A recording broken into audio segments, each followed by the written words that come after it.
Okay. All right. It's been a couple weeks since Steam Nextfest June, Mm-hmm. and we have our selections here. Yes. John made a tier list, and I've got footage of our demos ready to play. Mm-hmm. And so today we're going to talk about our honorable mentions as the kind of the system we've been going with for a while. So stuff that didn't make our top five, but we felt was worth a mention. Yeah. Or just doing something interesting. Mm-hmm. I could maybe get us started. Sure, if you'd like. That's all right. So we're kind of, for our honorable mentions, we kind of do a framework of like special awards that we give. Mm-hmm. And so this is the award for solo deduction game not being published by Northern Lion. Okay. And this is Dupery, spelled D-U-P-E-R-Y. But I forget what Northern Lion's game is called. Do you remember what it is? The framework is like the werewolf game. Yeah. Both of these are sort of modeled Was that of social deduction. Demon's Bluff? Yes, Maybe? that's it. So whereas Demon's Bluff is modeled after the classic game Werewolf, this is much more in the framework of, I guess, maybe Mafia? Okay, yeah. Obviously, you have the sort of noir setting here, but the framework is a little different because with Demon Bluff, it's a series of people in a village arranged in sort of a circle, whereas here it's a city with different residents arranged in a grid, and so the clues are kind of based off of the grid, and roles are kind of work around that. And right now we're going through the tutorial. So let's see if we can skip ahead. So the first tutorial, going over the kind of these basic roles. So our first friendly role is priest, and when you investigate the priest, they'll just say I'm the priest if they're legitimate, but if they're lying or tainted, which means like corrupted by an evil role, they'll say something different than that. So they're kind of self-identifying. Okay. And this is the scoundrel. The scoundrel doesn't lie if you investigate and they just reveal themselves, but you can't arrest them until all the other evil roles have been arrested. Okay. Which is interesting. And so right now the priest is in the middle left and then the scoundrel's in the middle right. Since the scoundrel's the only evil one, you can just arrest them right away. But of course, this sort of presents like potential for things to get much more complex down the road. And I only went through the tutorial for this footage, but there are some other sort of levels to play that definitely turn things up a bit. Cool. So let's click forward to this next one. So now we have a priest and a mobster. Mobster is the classic villain. It's just poses as a good role and just lies about it. Okay. But since you have a suspect list at the top right, that shows all the roles that could potentially be in play but not necessarily are in play. So right now the only friendly role is priest, which means the mobster has to pretend to be a priest. And so we have our two priests that we've investigated here. One says I am the priest, and this one says I was the priest. So we know that is the mobster who's lying. And so you hold down right click to arrest them. Okay, now this is kind of demonstrating the ability to sort of make notes and write on top of the board. Created sort of this like red connecting all of these. It just kind of teaches you how to erase that. This is the first sort of case where things get really interesting, because you can see the suspects on the right there. We have 4 different friendly roles that could be in play, and then 2 evil roles. Okay.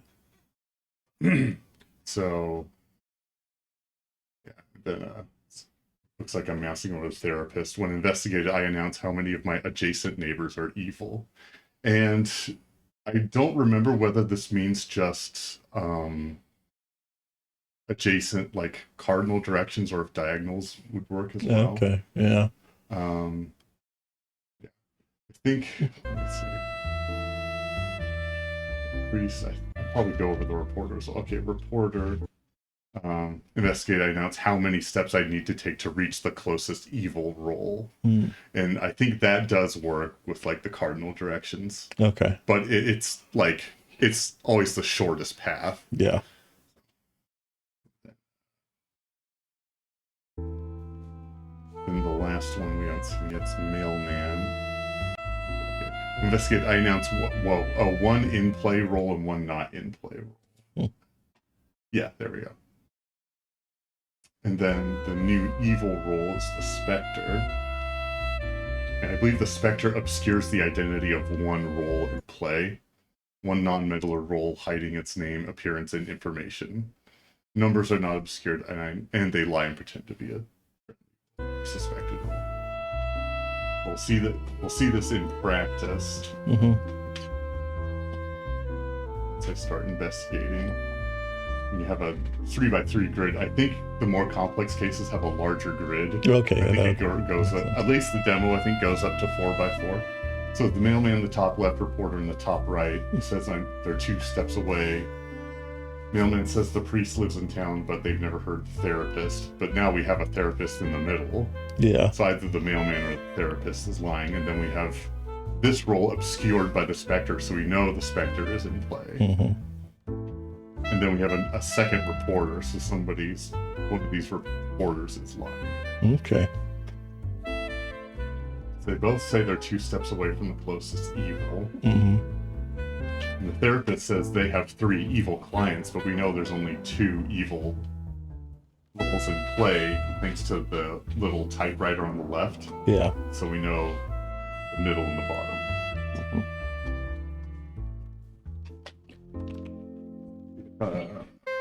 Click forward, see if they do go up in the grid size, or if the tutorial just sticks at 3x3.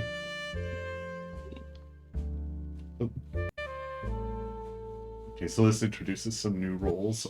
Yeah. See a mathematician, Yes. bloodhound. I believe the mathematician, I could probably scrub back and see what the explanation is.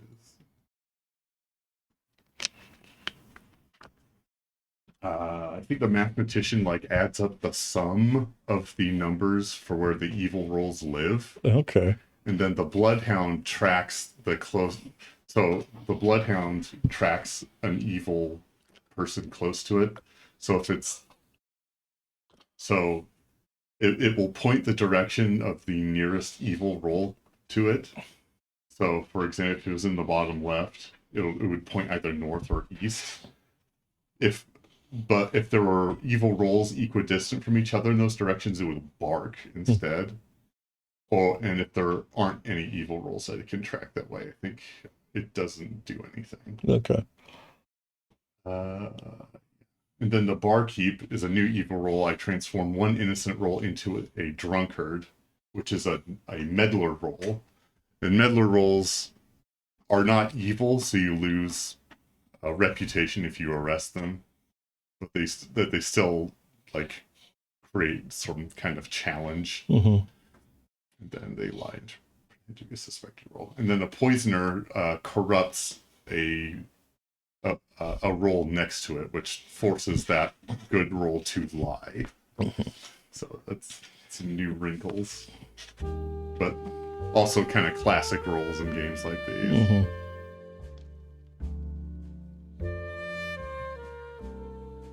And of course, we have this great saxophone. Yeah, very noir-y. Got the report in the top left, priest in the top. It says, "I don't feel so good." So we know that that's not a real priest, but it could be a corrupted priest rather than a evil priest. Yeah, could be a drunkard. Yes. This reporter says they're 4 steps away. We have 2 reporters now. Now we have 3 reporters. Okay. A therapist that says they have 0 evil clients.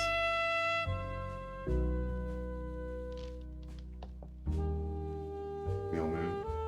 Mathematician lives in town, but I've never. The priests. So we know that role is just pretending to be a priest. Oh, yeah. And there's the bloodhound pointing north. Okay. So we know if the bloodhound is not lying or corrupted, that first report is evil. now. Mm-hmm.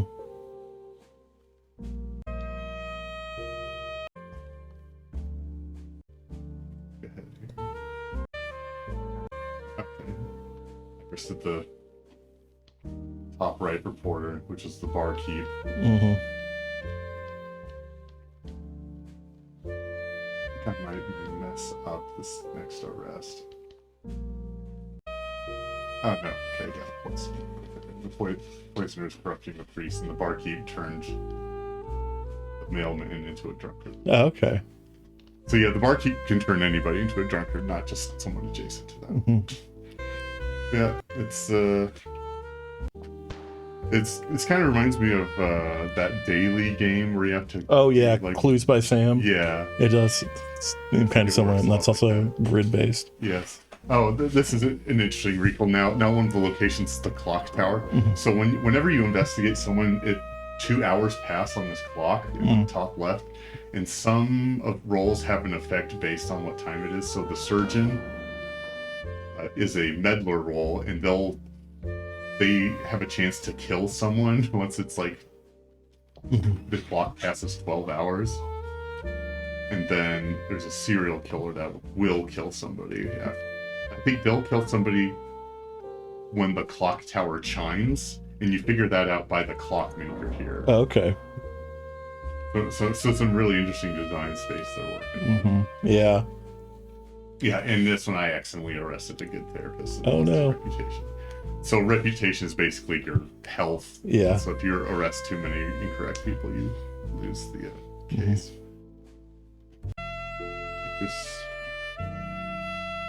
Okay, and then this last case teaches us about copycats, which is another meddler role, which is, again, is a non-evil role that you lose reputation for arresting. But the copycat copies a role in play and doesn't lie. So this is an interesting case because we see multiples of multiple jobs here. Yeah. And we also have the vigilante role. And the vigilante role has a little hand icon over it, which means it has an action that you can use. So you click the vigilante and then you select another role, and if the selected role is evil, the vigilante will kill it. Okay. But if it's not evil, or if the vigilante is lying or corrupted, it won't kill it. Yeah. So it at least won't kill a good role if it's like bad or anything. But we have two vigilantes. Oh yeah, he's making some crude notes here. Yeah. Like this con man. Oh yeah, con man is also poses as a good role and also doesn't lie. Okay. So that's an added wrinkle. These two mathematicians have calculated the number 8. Yeah. So I assume one of those two is the con man, and I assume one of these two vigilantes is the mobster. Yeah. I'd forgotten to consider the copycat until I revealed a second therapist. Okay. I think, yeah. Yeah, I know. Now I'm erasing because I have to finish what I'm considering. Therapists, their clients are only the ones next to them, is that right? I think so, yeah. Okay. Yeah, and they'll say. So I was wondering if that upper left therapist had to be lying because there were 2 evil underlings. Yeah. But, yeah. Okay, I'm marking the bottom right. This is a mobster because it says it has 3 evil clients. Yeah, There's that's only 2 evil. Yeah. Play.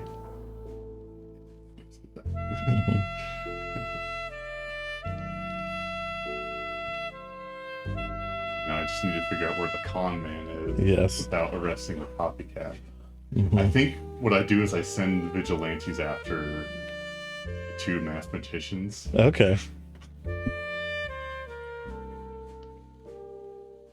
So if one of the mathematicians is right, it would have to be the number 2 mathematician to be the evil one, right? Because then 6 and 2 is 8. Exactly. Okay. So I use that vigilante. I had the vigilantes shoot each other. Oh. Which I guess ruled them out, and so the mathematician was the con. But yeah, that was the last case I did, and that's the tutorial, but I think it does a pretty good job of presenting both the framework and the sort of potential design space. I thought that was pretty fun. So if you feel like the idea of sort of social deduction puzzle game, check this out, or check out Demon Bluff. Yeah. Or Clues by Sam. Or Clues by Sam, yeah. So yeah. Or get some friends together and play Mafia. Mafia or Werewolf. Yeah. But yeah, that is Dupery. Okay. Well, I'm gonna, for my first honorable mention, I'm just gonna give a quick best potential award, and that's going to go to Bunderkin, the Ocular Eclipse. Okay. Load that up. This is a long video, so we might have to do some generous scrubbing. That's fine. Let me see. I forget, did you read the Steam description for yours? I know we did that in the past. I didn't. Okay. I could though. We don't need to. Yeah. So one of the genres I always try to check in on during Nextfest is 3D platformers. And I thought this thing looked like a 3D platformer, but this is actually a 3D stealth game. Oh. And potentially maybe like has some immersive sim elements. Oh boy. But yeah, this is also obviously you can see from some of the UI up in the upper right there, very inspired by the sort of early 3D Legend of Zelda games. But in particular, this one's really inspired by Majora's Mask, and we'll get to that. Nice. So you are BD, who's this little bunny dragon guy. And he lives in a village where everyone hates him. Maybe also they're racist against him because he's green. And he responds by acting out in sort of, enfant terrible fashion, like pulling pranks and stuff. Mischief. Yes, various mischief. Also, I met this weird bat creature named Pizzazz. I don't know their exact role in the story yet, but they sure are something. They're enigmatic. Okay. Yes, if you want to scrub forward to around 5 minutes, I'll get to the village. We don't need to hear from Pizzazz. I want to get into some gameplay. More like lunatic variety. But I will say I did find the writing pretty fun. There are some good jokes here. That's good. Yes, yeah. There's a few of the stealth things you can kind of see early on. There's some deep grass earlier that I kind of like surf through by like just like crouching down. You can go faster with no one seeing you. But here in town, there's going to be a festival for the Ocular Eclipse, which is when this like setting has two moons, and when the smaller moon passes in front of the larger moon, it makes it look like a big eye in the sky. Oh, okay. So they celebrate that. But because our little guy is so picked on, you can see like the townspeople just like cowering away from me. 'Cause I'm a hooligan and a ruffian. Everyone fears and loathes me. Yes. They won't let me into the festival, so I decide I've got to find some way to sneak in. There's this guy blowing up a giant balloon who is sort of one of our main quest check-in points. So apparently they think that because I'm green, I'm some sort of bad omen, which is why I'm shunned so much. I love the way everyone just recoils in horror at the sight of me. It's not typical like 3D platformer NPC behavior. Yeah, they're so mean to your little guy. Let's see. We want to go to around 6 minutes. I guess it's pretty close. You can see what happens when I try to get into the festival. I guess it might happen here. We can probably just let it play out. Security checkpoint. This Yes. Here's our security checkpoint. Let's first try the direct approach. This game doesn't seem to come down super in favor of the police here. I don't know if we're full on ACAT, but it doesn't seem to like be too fond of what they represent here. They are going to beat up this child. Oh boy.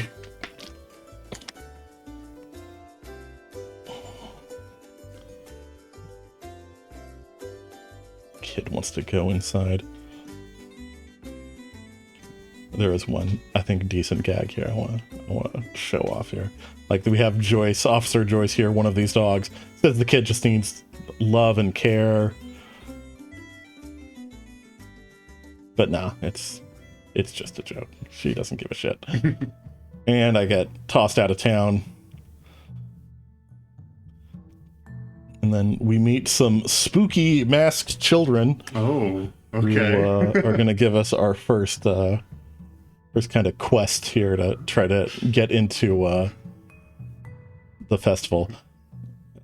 Because, of course, this is very Majora's Mask inspired. There's some sort of mysterious mask vendor in town, so we're going to go to them and try to find a mask. Okay. First up, I have to go meet with those kids, but we can skip a bit of that. They point me to a crate maze, and if I sneak through there, I can meet with the mask vendor. Okay. I think that starts around 16 minutes. This is a long demo, by the way. I think the first time I beat it, it took me around 2 hours, and I think I have like an hour and 20-something minutes of footage here. So I wanted to get to the end of the demo. Yeah. I have some footage that's pretty long, too. Yeah. Here's Poe. Oh, yes. The password to get into the crate maze and meet the mask maker is, of course, a bit of slander against our little green guy here. I think it's about how I stink. Oh, dear. But here we go. Dictator to build you a shower. Mm-hmm. There is a little bit of jank here on display. It took me a while for some reason, like it wouldn't let me push or pull this block for a bit. Mm-hmm. And I think I have to like pause or unpause something to start. You can see me running around because the A button is just like refusing to play nice with me. I ran into one other like pretty annoying bug the first time I played through. When I was trying to, there's another section in this crate maze later on when I was trying to get through. You know how like in like games like this or other 3D games, when you like move the camera so that there's a piece of terrain between you and your character, sometimes the terrain will like get transparency, so you can still see what's happening. So this game does that, but when I was going through the other crate maze section, the transparency never left. Oh, so eventually it ended up like all the walls around me were just like completely see-through, and it was also in a section where I had to like push and pull crates, which were also invisible. Yeah. So I finally managed to push the crate. But eventually reloading my save fixed it. That's good. And I didn't lose much progress. This game's pretty generous with checkpointing. And the second time I played through to get this footage, I didn't run into that problem. So either it didn't happen again or they managed to patch out. I think they've had a couple patches here. So we'll take our first look at the sneaking mechanics here. See. It's very sneaking into Hyrule Garden sort of stuff here. Was that the masked vendor up there? Yep, there he is. So it wasn't the little kid on the crate you were speaking. No, he's just like guarding this. Those kids are breaking into the crate area here to steal fireworks. Oh, okay. But they're graciously letting me use their secret entrance so I can get a mask. A great thing for hooligans to steal. Yes, I get caught there because I rolled. I forgot that I guess creates enough sound for guys to notice you. Mm-hmm. You kind of see I go into like an automatic sort of sneaking tippy-toe mode here. And for this, I just have to like tippy-toe behind these guys and not rush like I did before. I'm always really interested about how different stealth games kind of reconcile with their stealth mechanics. Because some games do them a lot better than others. Yeah, I think this game for the most part does it fine, but there's a little like some polish that needs to happen. And you have this here where you have terrain, and you can roll behind these. I think he must have heard me roll, or like the other thing I noticed, I think some of the AI is just also a little wonky. Like sometimes like I don't know if I got caught because I screwed up or because the AI was not working quite right. Yeah, you were definitely behind that crate there. Well, this time I think it was on me. I think it was because I was peeking out. Ah, okay. I think he can catch if you're peeking out, but if you're just hiding behind, you get it. I see. I do like how all the bits of cover here have like convenient ear guards. Yes. That's nice. Yeah. Yeah, here. This is just to teach you to sort of cling to cover and roll between stuff. Mm-hmm. I forgot I wasn't in cling mode. And I think this time I get past it.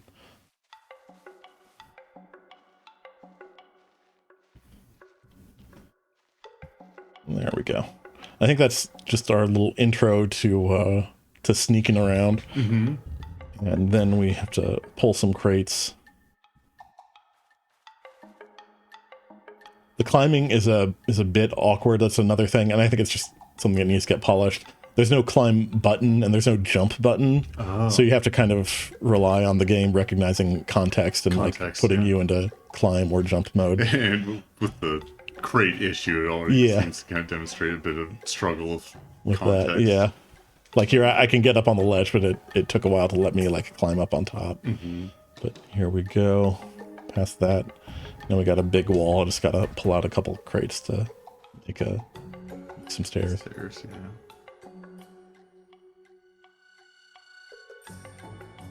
It's actually, I think it's just that one. Mm-hmm.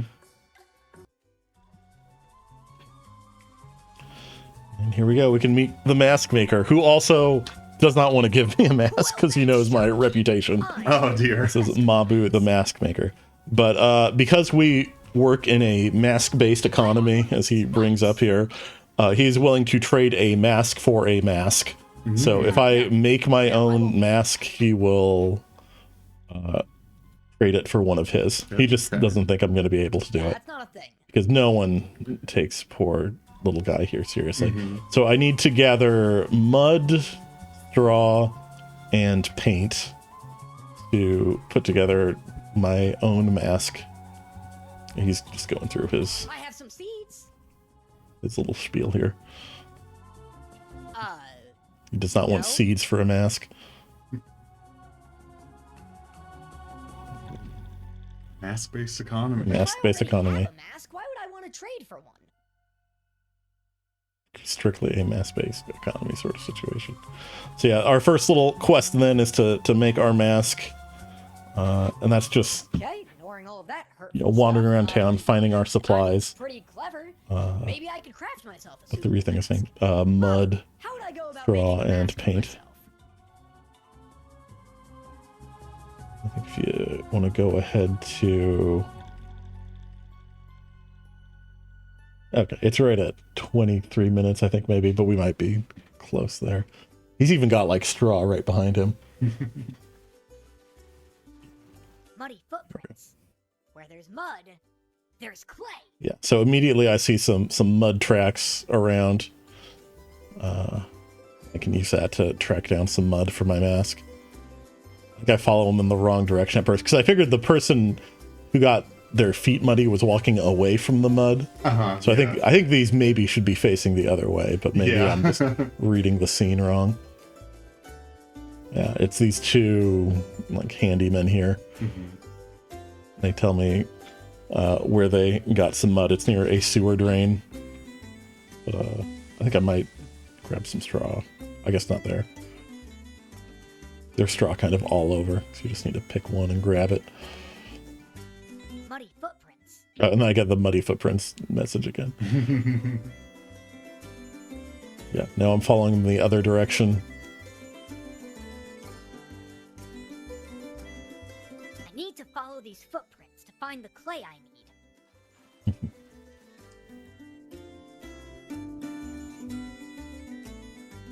Oh, we got an ad. Let's watch it. I'll watch our big got it on here. the TV. Okay. But yeah.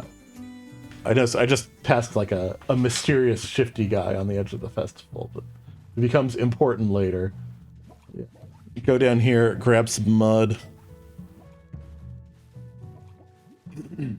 There it is. It's all bubbling. Yep, and then I think at around 25:30 is, or no, let me see. It's grubbing. Here around 26 minutes is when I get to the paint area, which also involves a little sneaking. What minute? Around 26 minutes. But yeah, here's an artist who refuses to let me have paint because I'm an evil little child. Mm-hmm. So, steal it.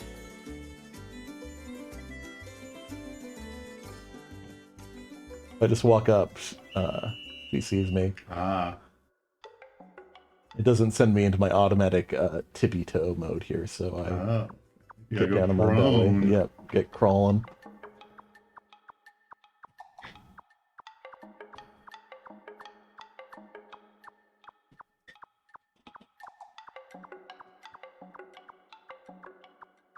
It's a very convenient green paint. I don't know if I have to sneak out, but I do it anyway, just in case. I don't want her to take my new paint away from me. Let's say. Mm-hmm.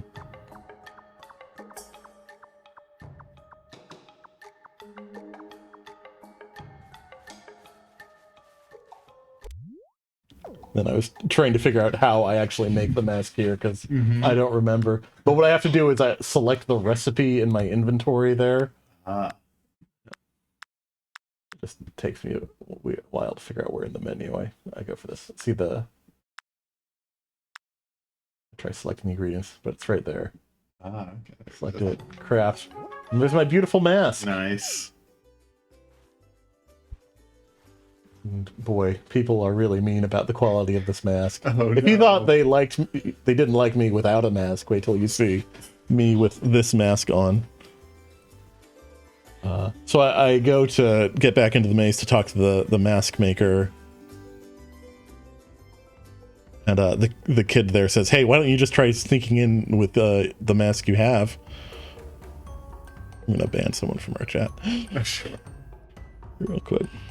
And you can kind of guess how that goes. The cops immediately recognize me, possibly because my mask just looks like my face. Yes. So if you want to see the police beat up a child again, I think it happens around 28:40. Yep. Yeah. I almost fooled the stupidest cop. Unfortunately, the other cops stopped me from getting in. There I go. I'll say every time you get thrown out, there's this little like entrance section before you get to town. Every time you get thrown out, it gets a few more extra cops patrolling it to keep you out. And this is the tall grass you can kind of surf down in. Oh, I see. There is a mechanic that the game teaches you that I just never ended up using, where you can kind of shake your tail out of the grass to like distract patrolling enemies and like call them over, but I just never found a good use for it. They always ended up catching me if I tried to do it, so maybe just another little bit of jank there. So after this, I get back to the crate maze, and its layout has changed. There's more sneaking required. I think that's at 30 minutes. And you can, oh yeah, talking to the balloon guy. The balloon guy becomes very important later on, because we have to ruin his life. Okay.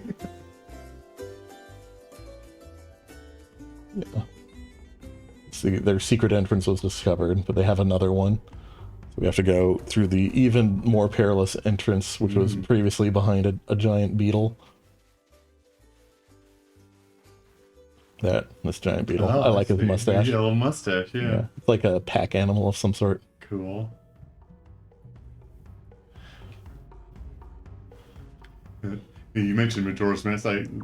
This animation kind of reminds me of Wind Waker. Yeah, that the developers also call that out. The kind of the cell shading of Wind Waker. It's their art style, but also a lot of stuff from Majora's Mask. Just in that you seem to be going to get a lot of masks. And also, we'll get to the other big influence from Majora's Mask at the end of the demo. The crate maze returns. And look at how much they don't. My goodness. Now, I will say in their defense, I don't think this is to keep out the child they hate. I think it's to keep out the children who have been stealing fireworks. Okay. So it is anti-children, but not the one specific Not child just you. they've been discriminating against. Yeah. So yeah, here we go. We get our first little walking bit. So I gotta get up next to the walls. Get a little too close, I think, to the spotlight here. Oh no, not. I get a little too close to a spotlight at some point, though. So they teach wall hugging here. Yep. I think I roll here, but I was supposed to get one more slide down. Yeah. Like every sort of individual step here gets a checkpoint. So once I'm past these spotlights, even if I get caught, I won't have to do them again. That's good. Yeah.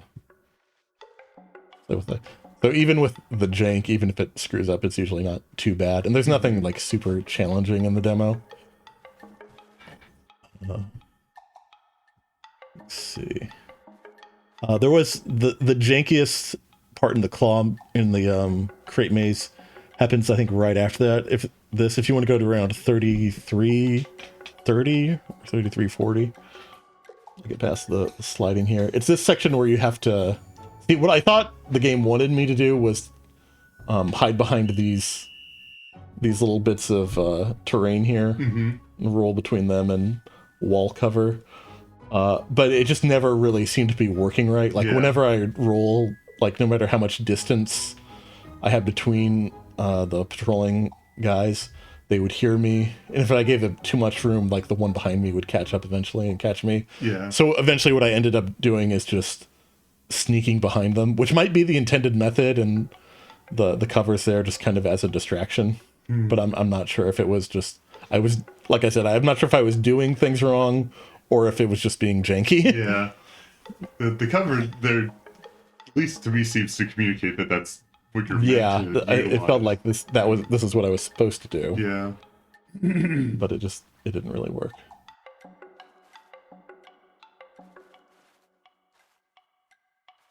Almost get out of it here. Here's that last roll, I think. Yeah. Comes and gets me. I guess he doesn't get me. I think the guy coming behind him gets me. I try to roll fast to get away, but I don't think I make it. Roll into this little gap here.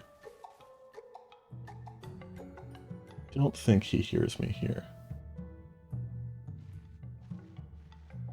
But then I try to get back to my cover rolling, and I think there's a guy like right behind. I should like move very fast if I want to stay ahead of him. I'm pretty sure eventually I get caught. Oh yeah, here, maybe. Or maybe not. Okay, I think that guy. Yeah, there we go. But yeah, you see, just a bit of jank there that they kind of need to figure out. I think if they want the roll to be the intended thing here, they need to reduce the audio range. Yeah. If you want to go to like right before 36 minutes, or maybe here I just go straight sneak. I think this is it. This is how I pass it. Yeah. So just ignoring the cover. Yeah. And they have these little kind of alcoves on the side of the path that you can duck into. The guys don't look in there. But after this, if you want to get up into let's try around 37 minutes. Just a bit ahead. We meet one of the children here, and she gives us a slingshot, which is actually our slingshot, which had previously been confiscated. And there's a little slingshot tutorial. There's no combat in the game, but you do get a slingshot for the purpose of causing distractions. And one of the things that suggests to me the game may have like sim elements to it eventually is that it looks like the slingshot is going to have a bunch of different ammo types. Okay. And one of them, you only get the basic ammo, and then you get fire ammo at some point, and you use that to like destroy objects, mostly ropes in the demo, to alter stuff. But also, I guess they could just be like in Legend of Zelda. You know, those have different types of arrows, but they're more combat-based. Some puzzle solving. I do a little bit of slingshot tutorializing.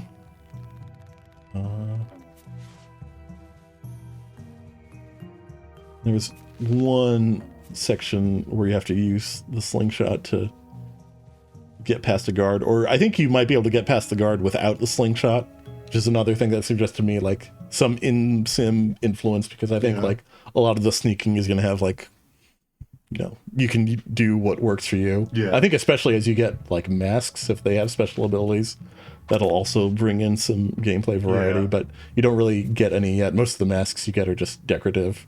And there's one mask that has a special power, but it's not powered up. And you get it pretty late too. So there's another section here where we have to, here, I have to ring a bell. To get those coppers to peel off my route. This just teaches us to use sounds to pull guards away.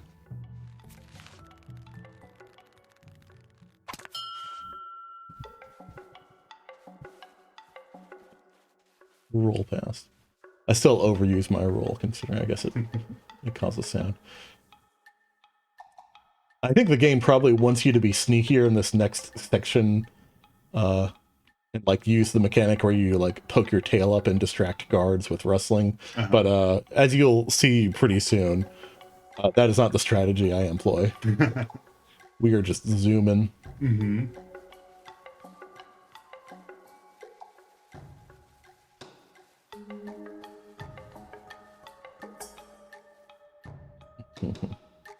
Once this light is out of the way, just zoom past. Don't worry about that guy, just zoom around the periphery. And we're through. Nice. Speedrun strat. Right? Speedrun strats. Next GDQ. Mm-hmm. I don't think this will be out. Yeah, probably not. This feels like kind of a vertical slice of something that might take some time to make. Yeah. Then we ring a bell to distract a guard. And we get to... This is the crate maze that I had transparency issues the first time through, but we just do some crate pulling stuff. If you want to skip ahead to 42 minutes, I'll be back with the mask guy. He agrees. He does not want my disgusting, terrible mask, but for my effort, he agrees to just give me a mask. So first I have to take a quiz to determine what mask works best for me. Now, the first time I played this, I got like a neat beetle mask, and it was much better than the mask I think I ended up getting here. Okay. Yes? I sleep with one foot out of my blankets. I think I would rather fight 100 squirrels. I try to figure out what the character of this kid is. He feels like 100 squirrels. And this is definitely a marker sniffing kid. Yeah, definitely. Final question. And I rush quickly, as you just saw. Mm-hmm. Rush quickly. Yeah. Interesting. I am hot-headed. Other stuff.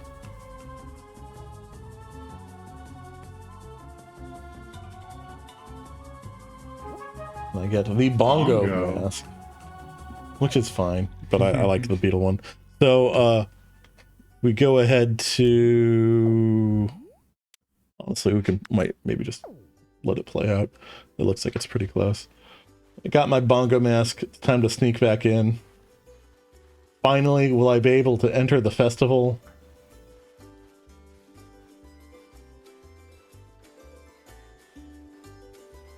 No, of course not. Oh no! We have this pink bunny girl whose name I forget, and also a penguin named Pam.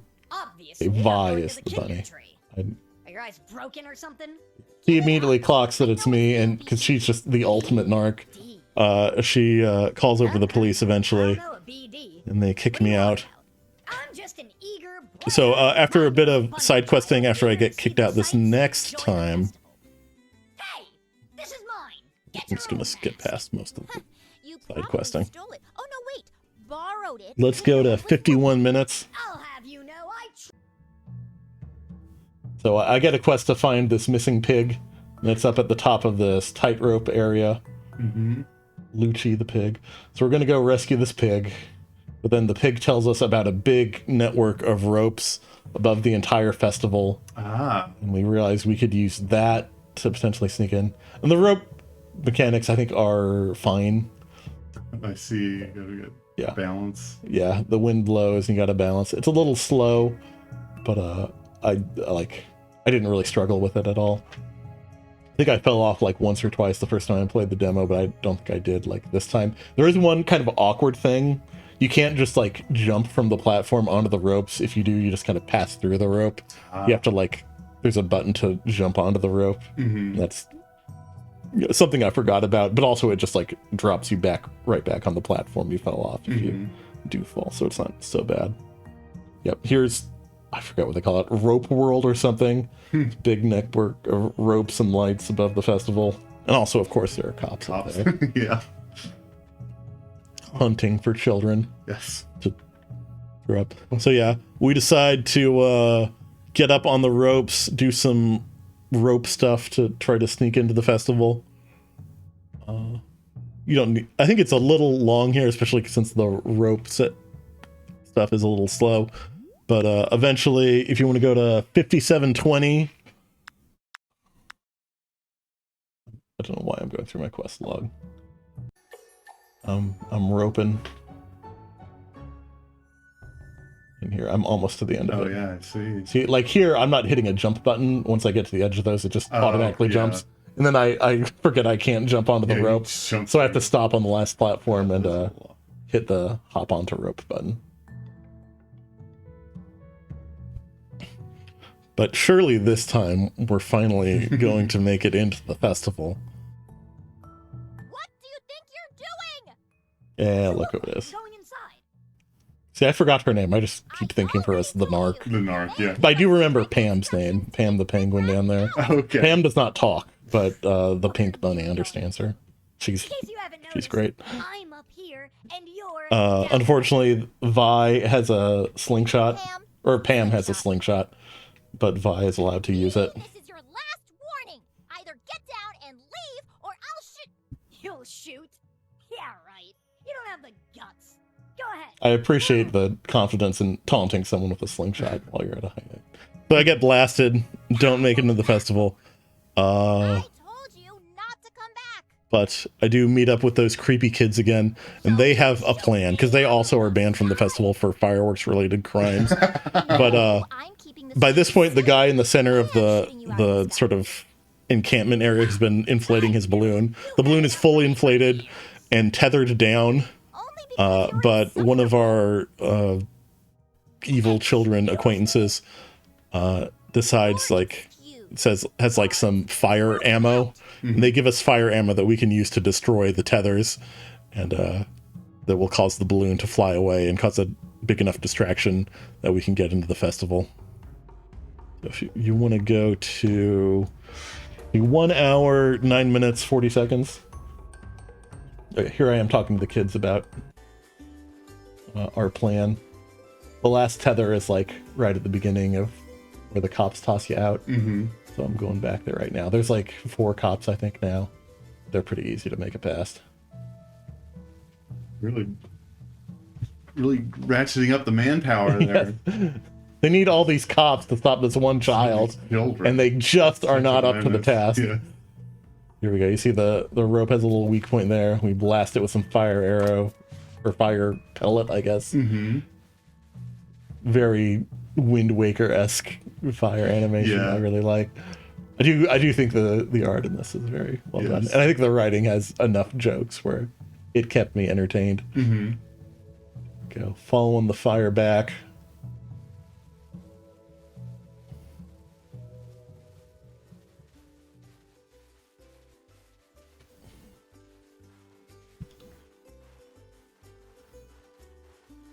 I've been taking a while, so I'll try to rush through the That's section. all right. So, talk to this guy. Sabotage! Sabotage. You gotta get Who out would have here. done such a thing? Ain't safe. Someone's out to get me. I would feel a little bad, but everyone in town has been so mean to me. Yeah. Only the master tether's left, but I won't let him destroy her. I'll keep watch. Apparently, this guy's family has been taking care of this balloon for generations. Oh no! Oh, So he good. refuses no, to. no! Anything else. Not like this! How could this have happened? I did everything correctly. I followed my grandfather's instructions to a T. I've got to be strong. I can do this. Hey!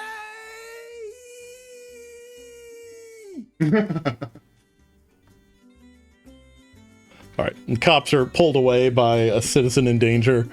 So we finally get the chance to rush in with all our hooligan friends. Well, friends is probably the wrong term. Associates. Associates, partners in crime. But just as we're about to run in, there's a huge explosion. So you and the pink bunny girl go to investigate. And you find the entrance to the sewer near where we got the mud has been blown wide open. So if you want to go to 1 hour... just do 1 hour, 15 minutes. I think that's right at the entrance to the sewer. Here, Am, we're tell Vi that she's a nuisance. But It's wrong, the and we should check it out. Vi is afraid to go in. She says Thinks we need she'd an visit adult, me. probably. We're going to get some help. So we decide to go in ahead and sneak around. You can stay here in your We find a dead body in there, or at least an unconscious body that is later revealed to be dead. God. Maybe. And then at, let's see, 117. BD! BD, come back! Ugh. We're going to meet an NPC who seems like they're going to be important for the full game.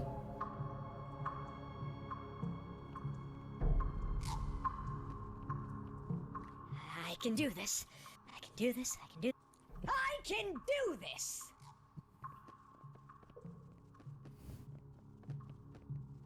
The voice acting's pretty good. Yeah, I'm impressed with the polish.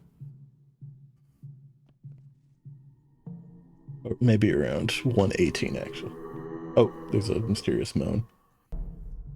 Oh yeah, here. We're talking to a professor who is apparently trying to stop some sort of ritual down here, but he's broken his leg in the attempt, so he asks us to get to, like, the center room of this area. And, to stop to it by destroying 3 crystals. Ah.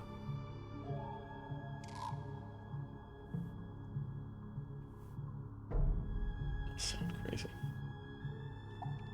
So we progress a bit further into the catacombs we've discovered, and there are strange cultists around. Oh, also Pizzazz shows up again, but we might scrub past that. Okay. Pizzazz, the weird bat guy Yeah. at the beginning. You want to go to around 125, you can see some of the cultist stuff. And it's more sneaking, but it's less, like, tutorialized, I guess I'd say. You kind of have to figure out on your own what you're doing. Mm-hmm. It's never too hard, but also it's still, like, right at what's going to be the beginning of the game. Maybe this is where kind of the ImSim style options kind of open up. Yeah, maybe. Like, I'm here doing stuff, just going above on platforms. And there's another section where you have to kind of follow guys around in what's kind of a maze area. It's like, unlike the crate maze, you can't really tell how the pathways connect to each other, and there's little, like, crawl paths in between them. And that was, like, kind of clever. You kind of, like, you can't do the most obvious thing a lot of the time or you'll get caught. Mm-hmm. I appreciated that section. It took me a bit to get through. But yeah, you can see the cultists, and there's lots of, like, octopi and eye motifs throughout this. Yeah. I also found my 3rd mask, and it seems like it's used to detect secrets, but it's not functional right now. Need to power it up, it says. But it's also, like, clear that some of the masks are going to have, like, an actual gameplay purpose. Mm-hmm. But yeah, we do some more sneaking. At around 136:30, there's a platforming section I was worried was going to be very hard, but ended up not being too bad. I do fall into the abyss once, maybe a couple times. Yeah, these platforms will decay if you spend too much time on them. And since we don't have a jump button, just have to, like, point myself. Yeah. It also doesn't, you also have to kind of, like, figure out, like, where to put the joystick so you don't over jump the platform, so it's So tricky. Aim your jump. Yeah. It's tricky. But it also seemed trickier than it ended up being, because I didn't really have the problems with it. You can hear the crumbling. But yeah, and then we get into the final chamber at around 138. Gonna need to find Oh, a this few might be items. the entrance to the final chamber here. If you want to go to 138:30, I think that's when I start, like, sniping crystals. Okay. I switch back to my Now I just regular need to ammo. find the other 2 targets. Yeah, I got one down. You have these ledges around the central chambers. You just have to move between them to get a vantage point of these crystals.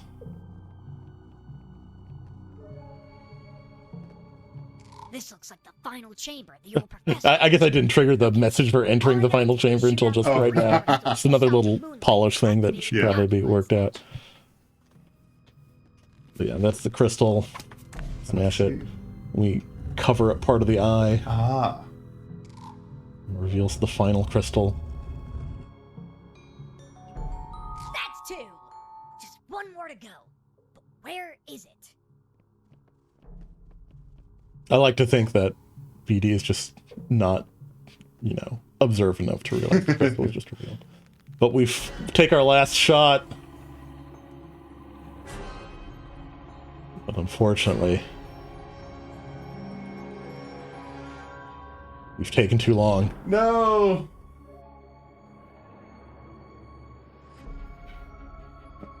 Yep. And the eclipse happens.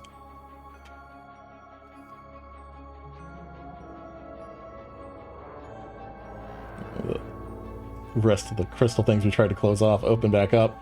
Here's our weird octopus cultists. I think the cutscene's also pretty good. I think that started as an animation studio before they Okay. got into game design. They're based in Salt Lake City, Oh, actually. cool. And then these strange octopus creatures come out of this gate.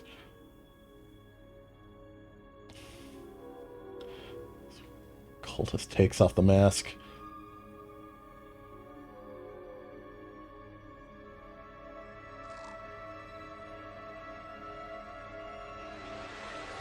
And then, not quite sure what's happening, but it doesn't seem like what they planned to have happen. Oh dear. Yes. And then here the professor shows up, says we've failed.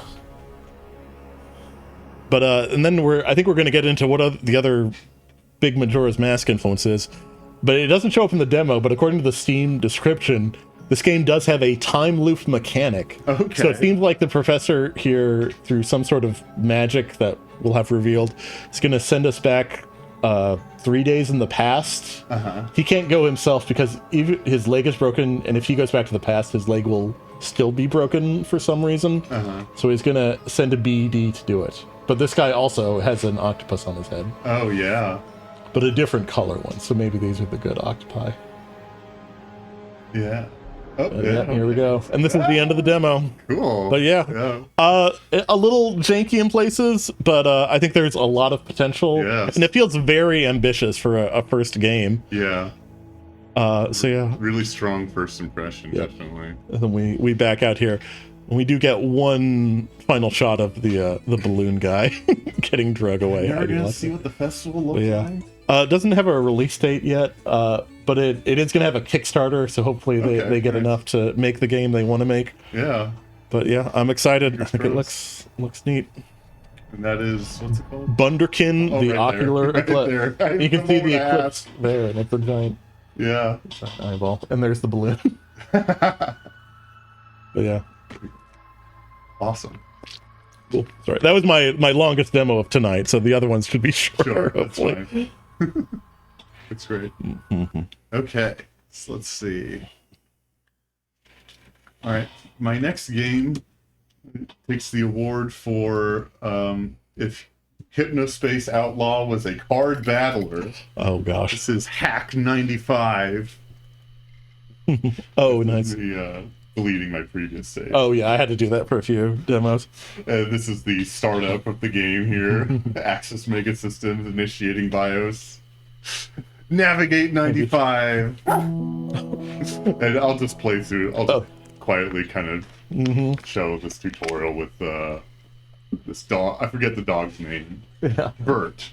When we get to my top 5 on Monday, we're gonna have to compare and contrast some things.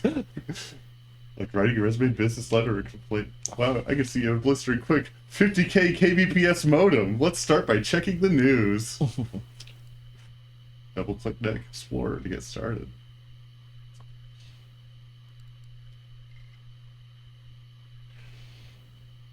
Oh, major security vulnerability. Yeah, the entirety of this game is going to be playing through this sort of OS interface. That's our little media player there with the cool cyberpunk Awesome. head. Yeah, no, this is sort of a burgeoning subgenre. I assume, like, obviously with a lot of Hypnospace Outlaw influence. Super sounds But of I- cyberspace on Yeah. Hack Cool FM. things. Yeah, Bert's kind of teaching me the ropes, but then I have a sort of kind of super highway. direct message chat window open. I've just been contacted by this enigmatic person named Script King, and I'm going to pause right here. Faster than your CPU. Okay.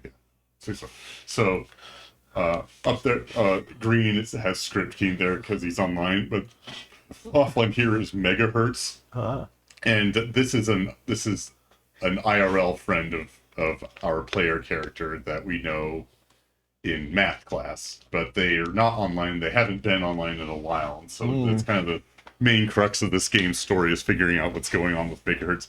Okay. But both you and them are sort of burgeoning hackers. Nice. And you're sort of... Hey, it's So why that's we're script illegal in keys. 28 countries. Hertz told me to contact you if Bolt anything happened to him. Cola, Said you're basically freedom family. hacker. Bolt Cola Who are you? side I'm a effects business may partner. increase Help exposure, Hertz realize the hypertension, potential of anti-violation, Runner. contractions. It's the keys to the Cola castle, is man. destructive. Making me Cola real is cash money. not Greatest suitable for hacker to those ever who live. have Rip beginners or Hertz. Rip? What do you mean? You don't know? Or does the feds blew his fucking brains out for this rig, man? He was legally murdered by these pigs. Why would they do that? Ideology, man. His only crime was curiosity. And exploiting security in the world's largest operating for six-figure profit. That is a crime, pretty big one. I would say, now this is pretty important. How'd they find him? He was so careful.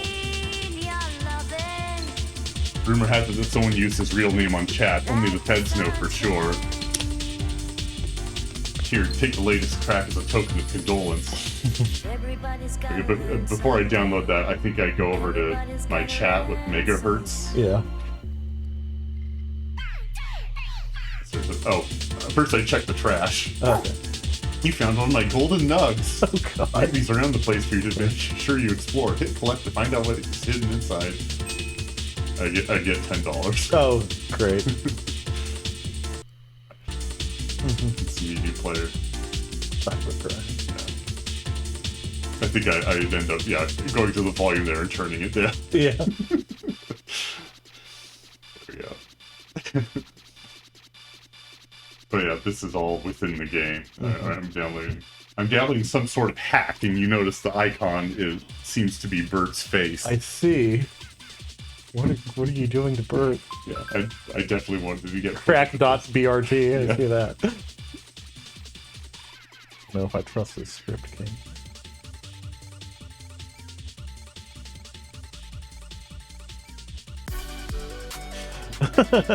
Set Bert free.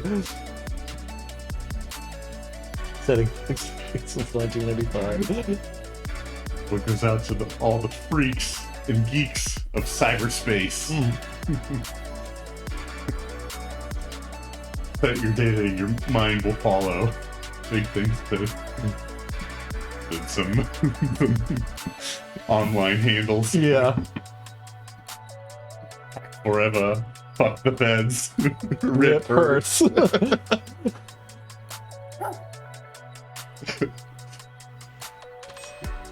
Finding BRT files. Deleting guardrails, profanity blocks. I'm free! Oh god. It's got a new harness. I see. And runner support, leather harness, improved humping animation, suppressed majority of emergent sentience. Yeah. I can now help with hacking, cracking, and freaking. Okay, now this is when I open my chat history of Megahertz. So this is Hertz sharing this is our initial conversation with Hertz, and they're sharing this runner software with us, and this is sort of our primary tool for hacking and where the card battling comes in. Okay. So I'm going through, and this chat happened before the game started downloading. Now, what's this? Hacker program I made. Holy shit. This is massive, Simon. Oh no. No real names. No real You're names. paranoid. Oh. Have a big job on. Encryption here sucks. I'll tell you in math tomorrow. and now here I am. They went offline. Like, where were you today? Hello? Federal Bureau agents were in school asking questions about you. I said nothing. Fuck those guys. It's been a week. I spoke to your parents and they're scared. If you've gone underground, just let us know you're safe and let me help you. Oh god. So yeah, we might have gotten our friend It sounds killed. like you might have fucked up. Yeah. Rip Hertz, Rip Simon. But we're gonna check out this runner stuff. Cool. Now that we've gotten a crack for Bert to help us with it. Yeah. House of Cards, isn't that the Federal Bureau of Cybersecurity's network? Simply want to increase your system health. Head on over to Seaport, where we have crazy deals for hackers on the latest RAM, hard drives, and the You CPU. need to make some upgrades, man. Can't crack a 10 million federal mainframe on that calculator you got. Okay, kind of, either now or later they're going to teach us about sort of upgrading our rig. I think, but not until we sort of get the gist of the card battling. So we open up Runner here. We have our hand on the top of the screen there. Oh, we're getting contacted by someone else. Math Star 79. I'm a mathlete, friend of Simon. No real names. Yeah. I bet this is bad. Computer club with him since he's not around. I thought you might have Runner software that's in the news. So, yeah, we're trying to play coy. Yeah.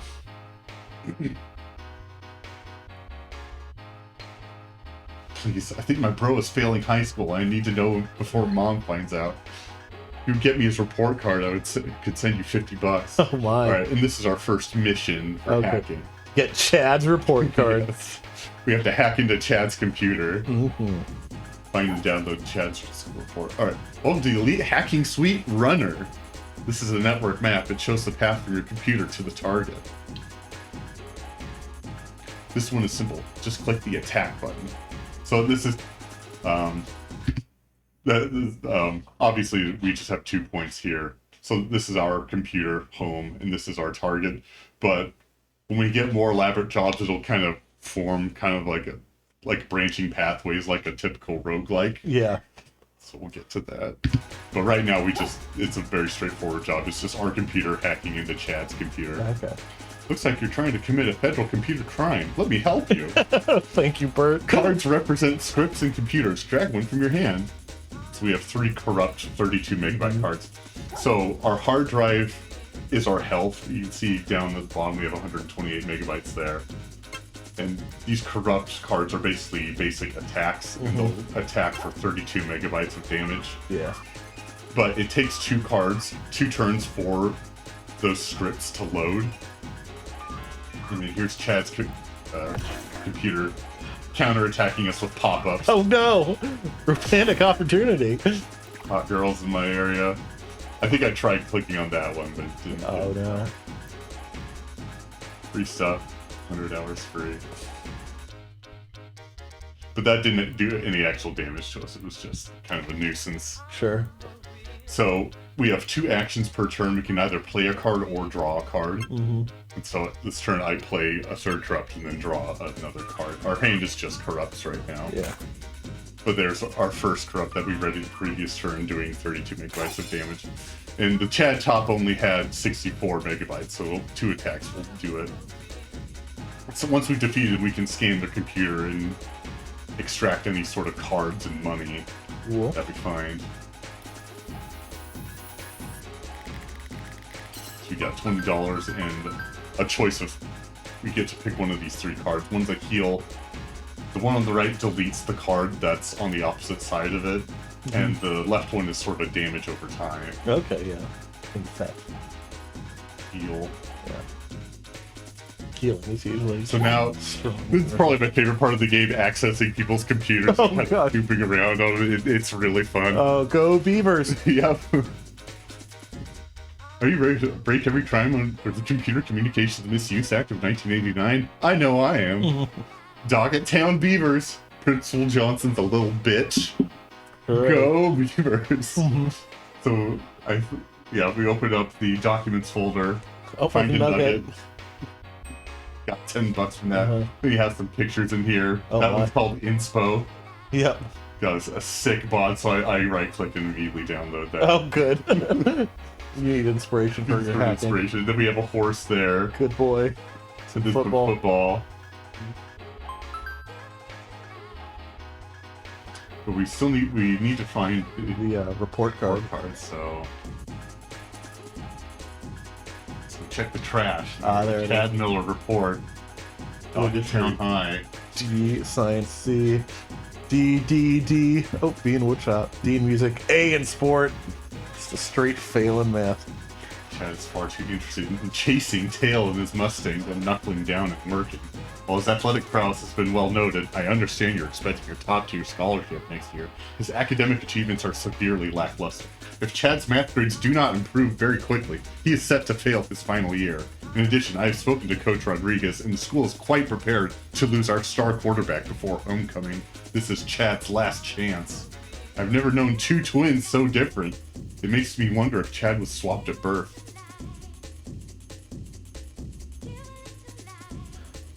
So we would download that report card and send it over to our client. Yes. Who is his brother. Of course. Wants to get Chad in trouble. He just can't handle how cool Chad is with his Mustang. I think he's actually trying to keep him from failing. Okay. But yeah. Holy heck, you did it. Thanks, man. You just sort this out before Mom finds out. She's gonna freak. So then, we get another job from MathStar79 in a little bit to upload a fake report Okay. to his teacher's computer. Sure. Oh, Script King is back online. Sniff, sniff, do I smell money? Oh, Script King. I love Script King. Very sort of like Yeah. teenage hacker attitude. Mannerisms.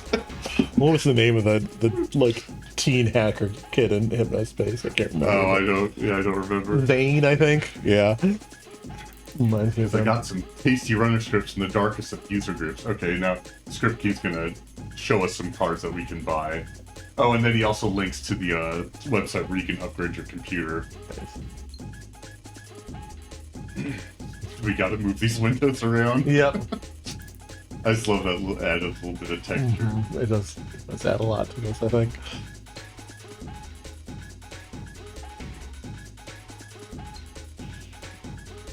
Oh, I like this. I'm working out a deal. In the meantime, I gave your details to some pervert. What? Why? So, Perverts have so much Script Key discretionary is setting us up with another job from another person, apparently a pervert. But Yeah. we'll see what their whole deal Yeah. is in a moment here. Relax, the student's deep pockets. He's into some weird shit, but it's totally harmless. Probably, yeah. I buy it. I buy that delete card. Okay, right now I'm kind of shopping. So we can either upgrade our RAM, which increases our hand size. Remember when 8 megabytes of RAM only cost $45? Yes. We can upgrade our CPU, which increases our damage and healing, or we can upgrade our hard drive, which is our maximum health. Yeah. So it starts us off with 128 megabytes. I think I upgrade my. I think I can. The only thing I can afford is upgrading my RAM, so we just get an extra hand slot right now. But by the demo, I'm able to upgrade everything. Cool. Letting you turn your legs into a mobile Faraday cage for Okay, any device Script King has capable gone of any offline. laptop compatible pockets. Available now in After black, kinda showing dark us some black, stuff. double black, extra black, ultra black, and neon pink. Getting some kind of ad over the radio. Yeah. Okay, MathStar has another job for us. Oh, the collector has come online. God. The collector. No. Okay. School admin keeps updated reports in her documents folder. They go out next week. Okay. But I'm interrupting MathStar to see what the collector is all about. Their first message to us: Master, are you there, Master? Oh, God. Master, I need a picture of a horse, please. Desire is burning my body. I need a boy stallion, big eyes, shining eyes with lush lashes. Will, and I put at the end of that's blocked off. Will fix my soul. Do you want a picture of a horse? Yes, Master understands. I will send $100. I will pay $100 For a picture of a horse. And then I reply, I'm not into whatever this is. The collector is typing. Yeah, I bet. Stupid me. Forgive me, Master. I will pay Master more. Of course. $200, yes? Please, send me a picture of a horse. So I really like this mission because it's not like direct. We just need to figure out how to get a picture of a horse. Yeah. And we try to remember, where did we see a horse before? Yeah. And so we need to go into a computer we've already hacked into, the Chad top. We remember going through, we found the awesome inspiration picture, download that. Then this one labeled good boy. Yeah. So we find that horse picture and then download that. But I really like how this is more kind of a puzzle rather than like card battling. Yeah, that's interesting. It's interesting that the card battling isn't the only thing you're doing for missions. I like that. Yeah, I like that a lot. So we download the good boy picture and send it to the collector.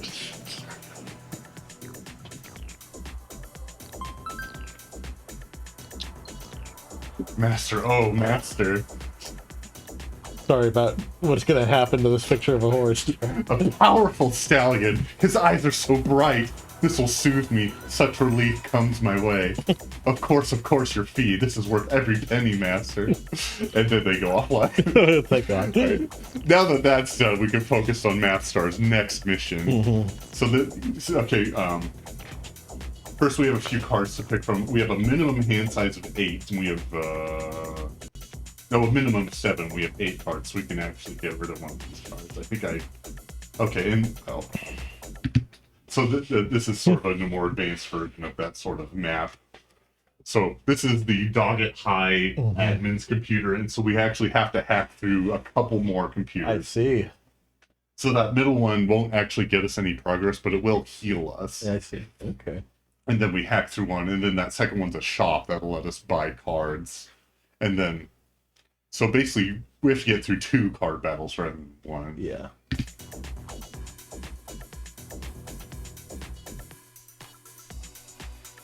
We have to change Chad's grades. If there's any difference you can tell between the two PCs. Yeah, the only difference I could find was like the name of the computers. I'm not sure if that denotes a difference in like maybe like their health or their hand size or anything. Maybe there's like some upgrade you can get in the future that maybe gives like a hint. Of yeah, I could definitely see that. Yeah. So right now I'm just playing 2 corrupts. Sure. So this one will actually have actual tangible countermeasures rather than just the pop-ups. So yeah, they're applying with some corrupts as well.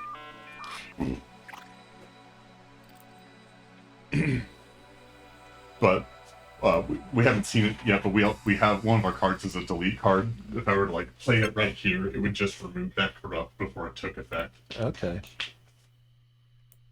So if you have a corrupt that you don't want to be interacted with, it would make sense to play it opposite another corrupt, so it can't be deleted. Yeah. Kind of basic tactic there. So I've already done 64 megabytes worth of damage. One more hit will get them, but they just played a heal card to go back up to 64. Yeah.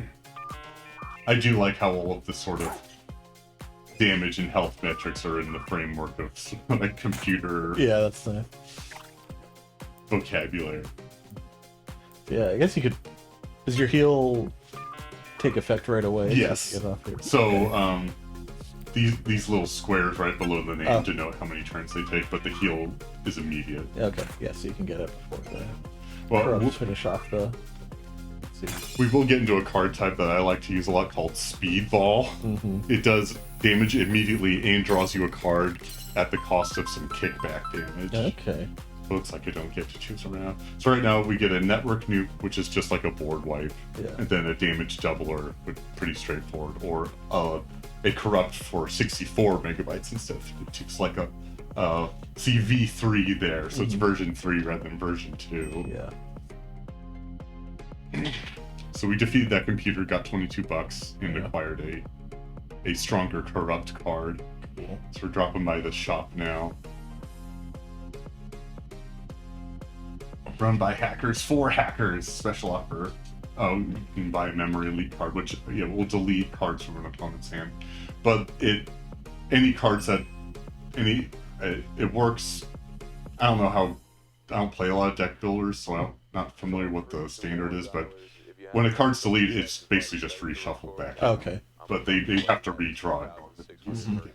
So a small hand size is good if there's a select few cards you want to be able to use pretty consistent. And grant you free long distance calls. So yeah, I bring my hand size down to 7. 7. Okay. Get rid of your basic, like in Slay the Spire, they'd be your basic strikes. Yeah. Yeah. We can skip ahead to once we delete our teachers. So we're battling the school administrator's PC. Server cards execute every turn. They also take damage, blocking their owner from opposing cards. But when they hit 0 health, they get knocked offline. So that's kind of a new card type. Yeah.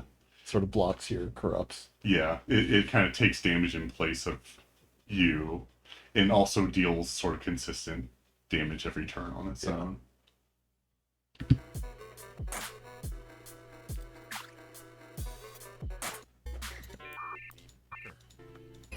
Skip it, 'cause I definitely want to get to fishing around in the administrator's computer, because once again, it's really great. Oh, look at that kitty. Look at all those cats. Get litter for Mr. Whiskers, footprints in the sand, amend reports and documents.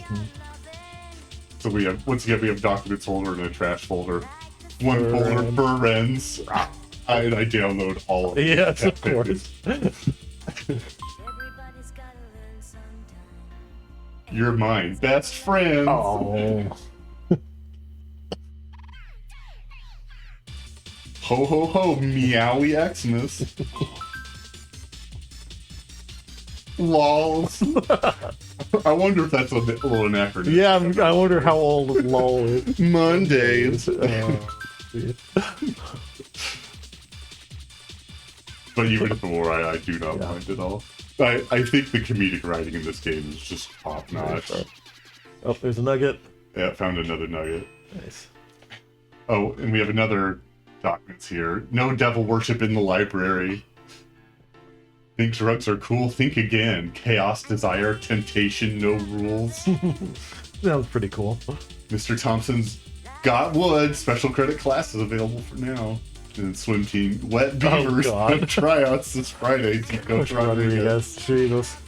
But, so yeah, remember our objective is to upload a fake report. Yeah. So we go through the trash here. Photocopiers are for schoolwork, not genitals. So there's one other document in the trash folder. What is this? Private internal. Are your scripts taking too long to execute? Wish you had a bigger cache? Simply want to I know, right? Before I read that, I upload the fake report here.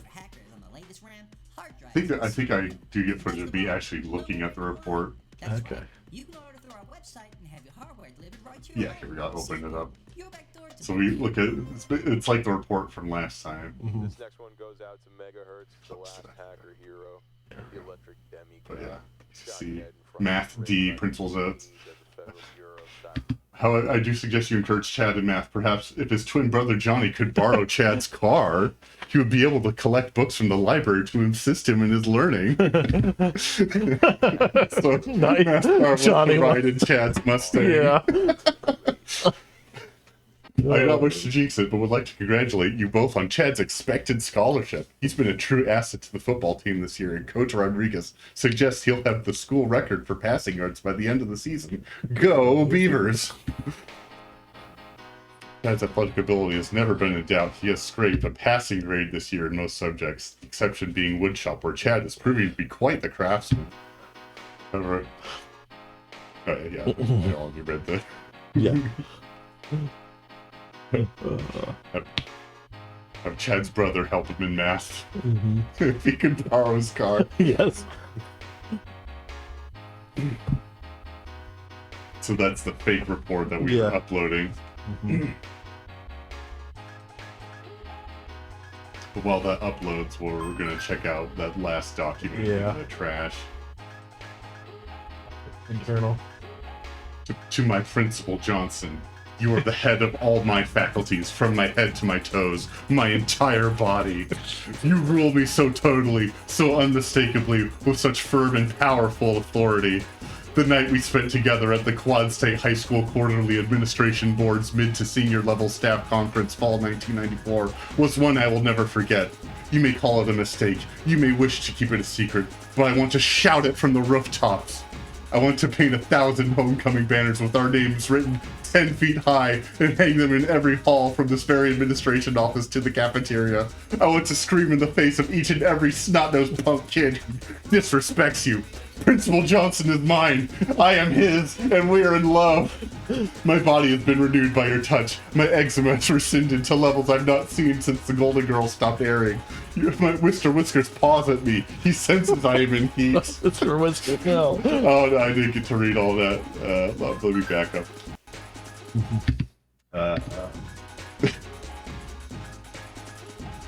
Recording Thomas read it too early because he's not reading it out loud. Sure. We need to get the last bit of, Yeah. because it's pretty important.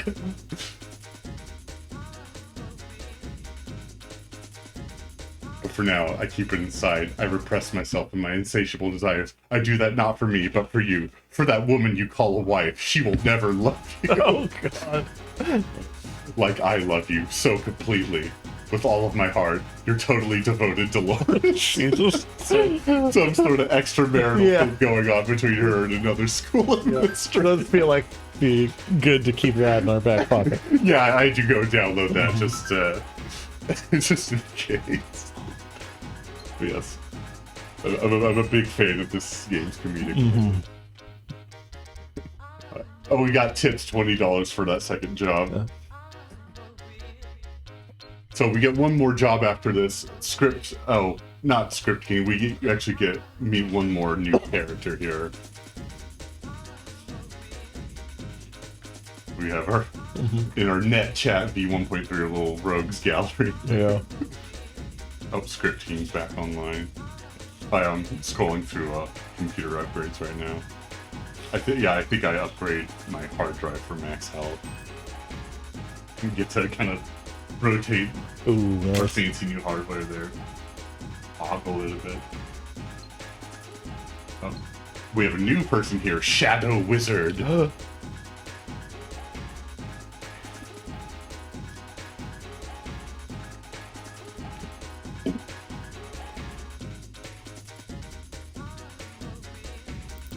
You want to see what the underground's been cooking? So Script King has another set of cards that we can buy. So this is a heal for 128 megabytes. And then here's the speedball. Oh, nice. Oh, I got it.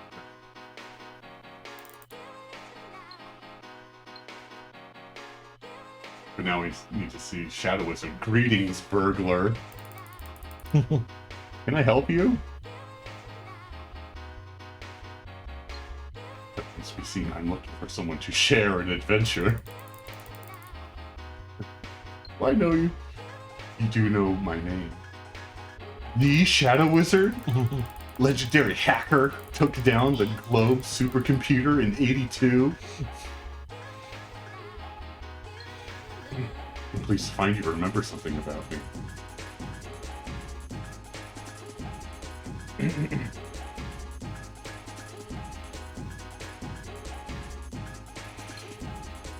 Sent to you by a king of sorts. I understand that federal agents may have harmed your dear friend. Well, they have grown rather bold. I suggest you read the news. So we have a new news article. FBCS and Axis set to begin mass user surveillance. All internet users will need to be registered to Guiding Hands by end of year. Oh, no. We kind of we set up some more personal stakes with our friend, but now we have kind of bigger stakes with Yeah, the feds. yes, with mass surveillance happening.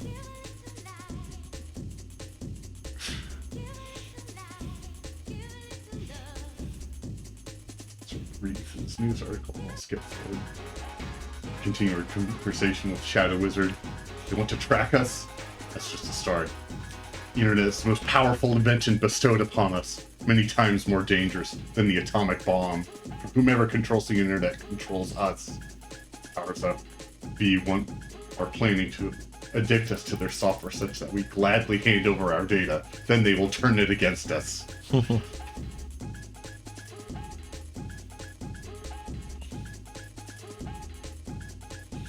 Shadow Wizard is teaching us about Yeah.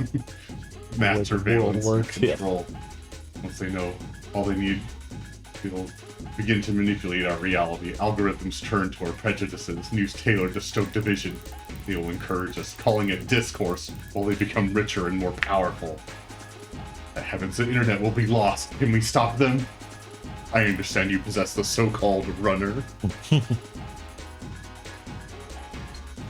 I found a server from which Axis Megasystems have begun their snooping. So he gives us a lead on a federal server that we can hack into and kind of sabotage. Nice. He gives us some software to upload to them called DaVinci.exe.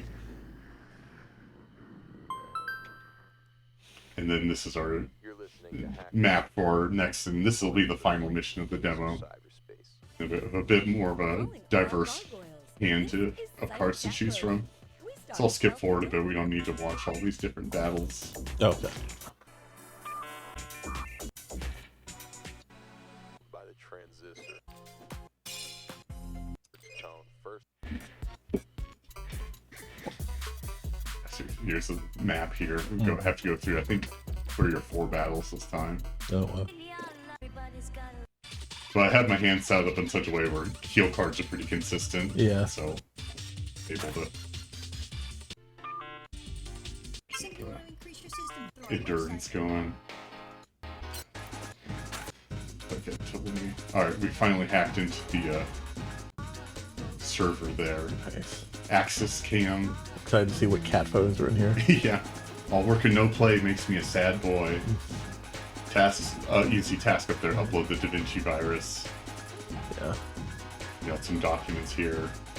Just some pictures. Meditating. Yeah. There's some guy. It's like a Zoom meeting or something. Yeah. Thing in the trash. Nugget. And some strange Yeah. series of commands here.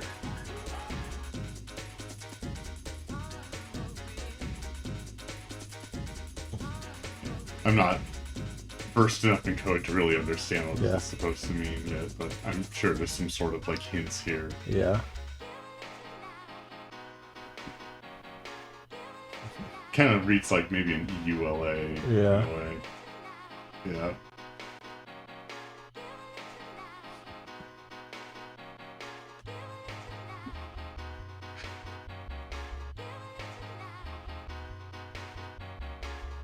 But then we're uploading DaVinci here, and we'll see what DaVinci does. Yeah. DaVinci virus by Shadow Wizard. Searching for known vulnerabilities.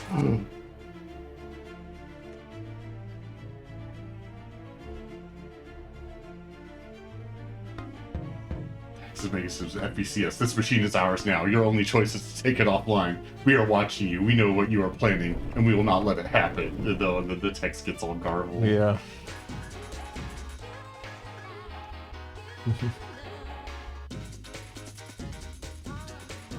That's our last completed job. All right.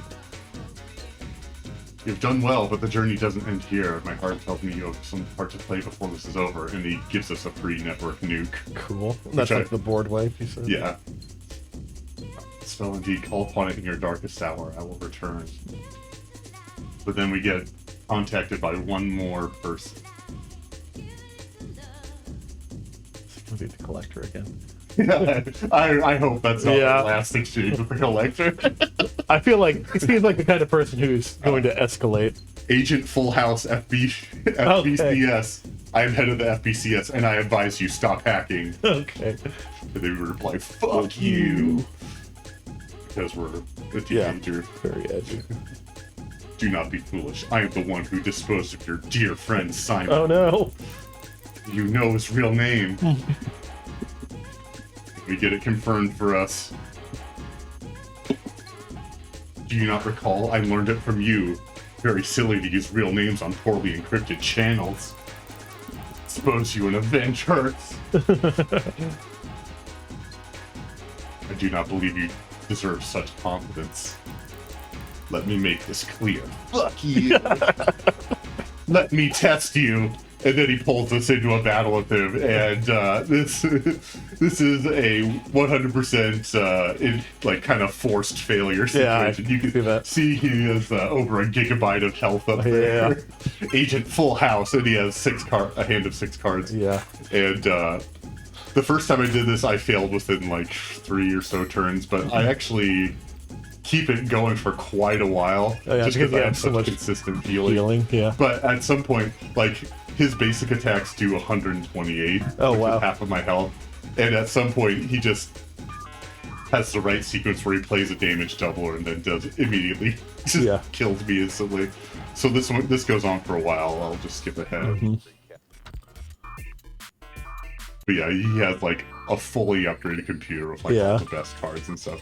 So this is also kind of to showcase like what cards will look like once you've sort of upgraded them and you're upgraded your rig, as it were.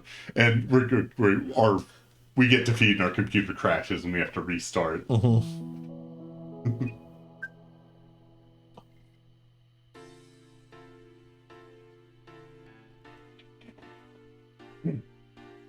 there's our exchange with them. Yeah. It's still online, I think.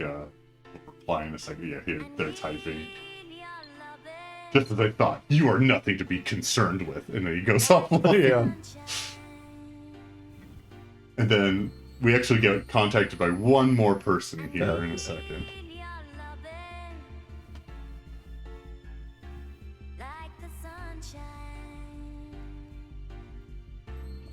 I go into the chat top and look at the the inspiration inspiration photo I downloaded. Yeah. Just enjoy that for a bit. And then, Cat photos. Oh, net chat. Will at Village Studio came online. Mondays. Who are you?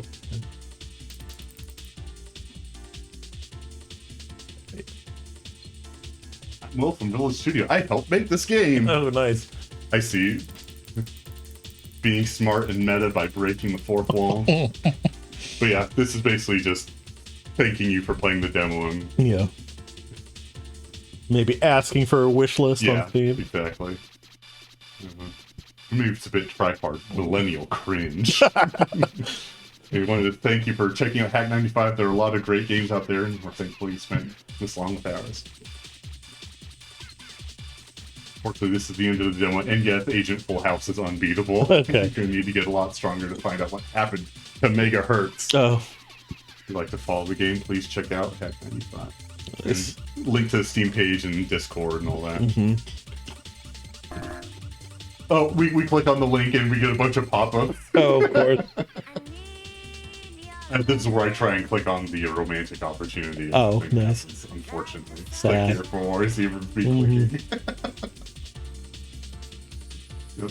Yeah, there's a dancing cat. Yeah. Look at But yeah, I just really love the storytelling of this.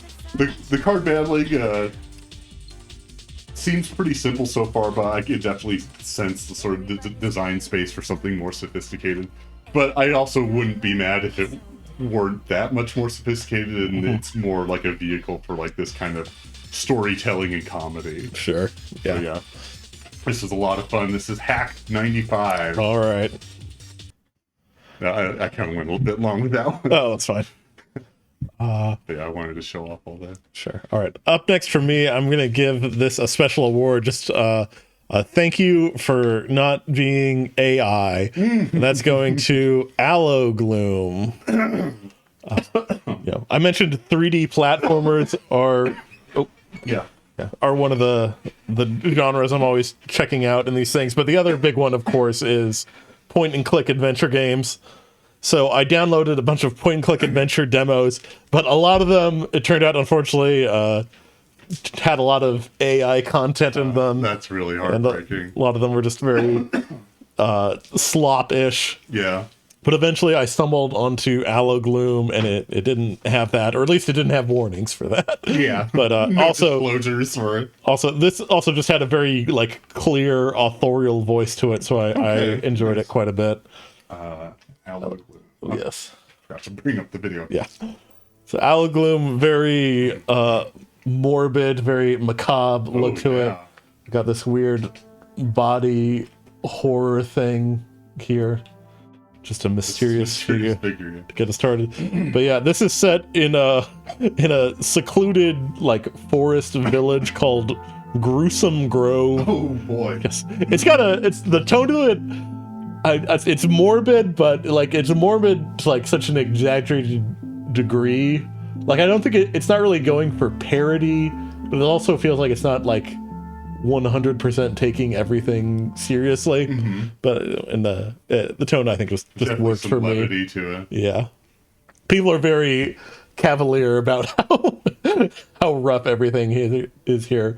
So Gruesome Grove, two important features. You see an arm down there. Oh yeah. All the trees have this sap that is very sticky and hardens incredibly quickly, so people get stuck in it all the time. And then this relates to the second notable feature. The moths that live in this forest eat flesh instead of other stuff. And they're kind of worshipped with a religious significance. And just like in the first game I talked about, Bunderkin, we start on the night of a festival. In this case, it's a special festival for the moths where they come and they eat meat you leave out.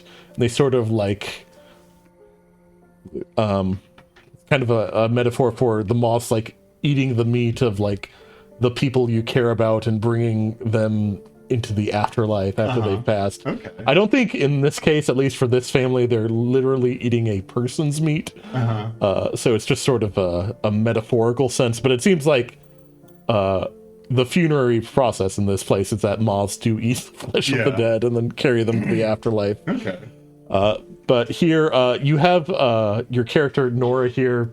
You have a pet bird that lost its wings in an accident, so they call it Hopper, because it just hops around, which is fun. They don't reveal the reason for the name until later, and it was like just like a kind of a groan, but an appreciable moment. But Hopper has stolen your festival meat, and the festival stool has been broken, so you're tasked with fixing the stool and getting the meat back from your bird. So you just got to do some adventure game stuff. It's very straightforward point and click sort of experience. Let's see. Talking to our grandma here. There's also our brother here whose name I forget. Tommy, it looks like. And then our dad's inside the house, and we'll go talk to him later.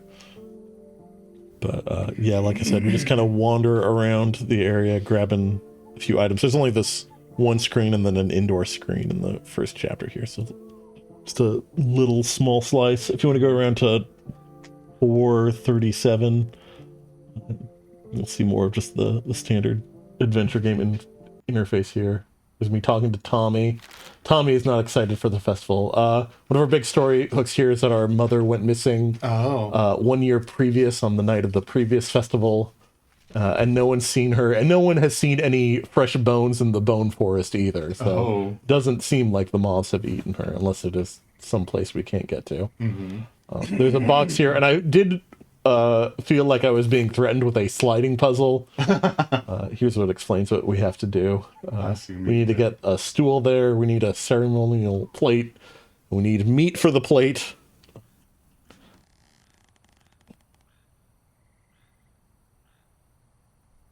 Yeah, just reading off here.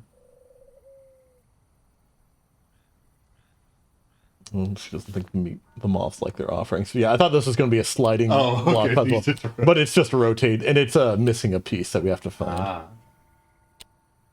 Yeah, I rotate all the ones I can. That definitely looks like they're threatening with a sliding puzzle. Unfortunately not.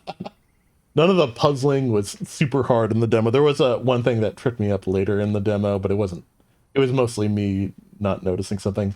Our ceremonial stool is missing a leg, and you can see it in the foliage above our door there. So we need to figure out a way to get it down. Okay. Our dad runs some sort of like florist who makes these special wreaths that all the characters are wearing for this festival. Yeah, and we got a festival cake there that becomes crucial to puzzle solving later. Also, the ceremonial plate is right there. If you want to skip a bit ahead to, let's say, 8 minutes. I'll be inside talking to our dad. And also the bird is in there. You can see the bird to the right of the dad. Hopper. Oh, I see. He's cute. He's our mascot guy. Mm-hmm. Talk to our dad. I'm just kind of examining my inventory. He's got a little shrine to their missing mother.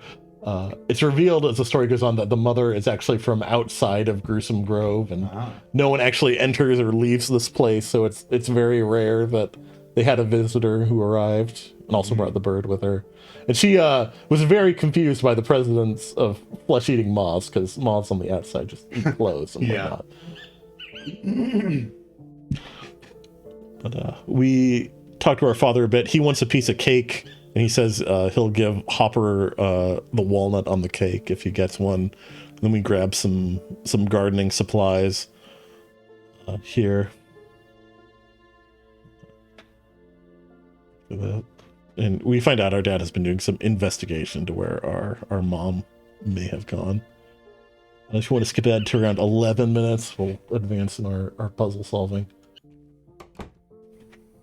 I leave. Convince Granny to give us a slice of the cake here so we can give it to our dad and get a walnut for the bird, which we can hopefully trade for meat. It's got a whole Catan-style economy here. Okay. Trading nuts for meat. Mm-hmm. And in the side of the building, I found the missing piece here, so I'm able to get inside.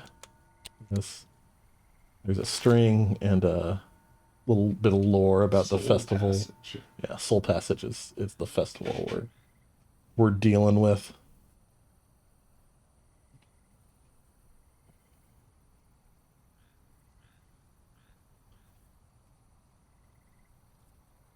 Yeah, I use the piece of string to create a little hook I use to grab the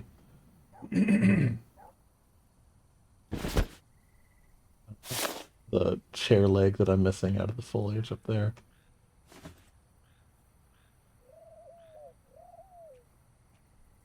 And then we use some of the sap that you can see dripping into the barrel there to glue the leg back onto the table. Mm-hmm.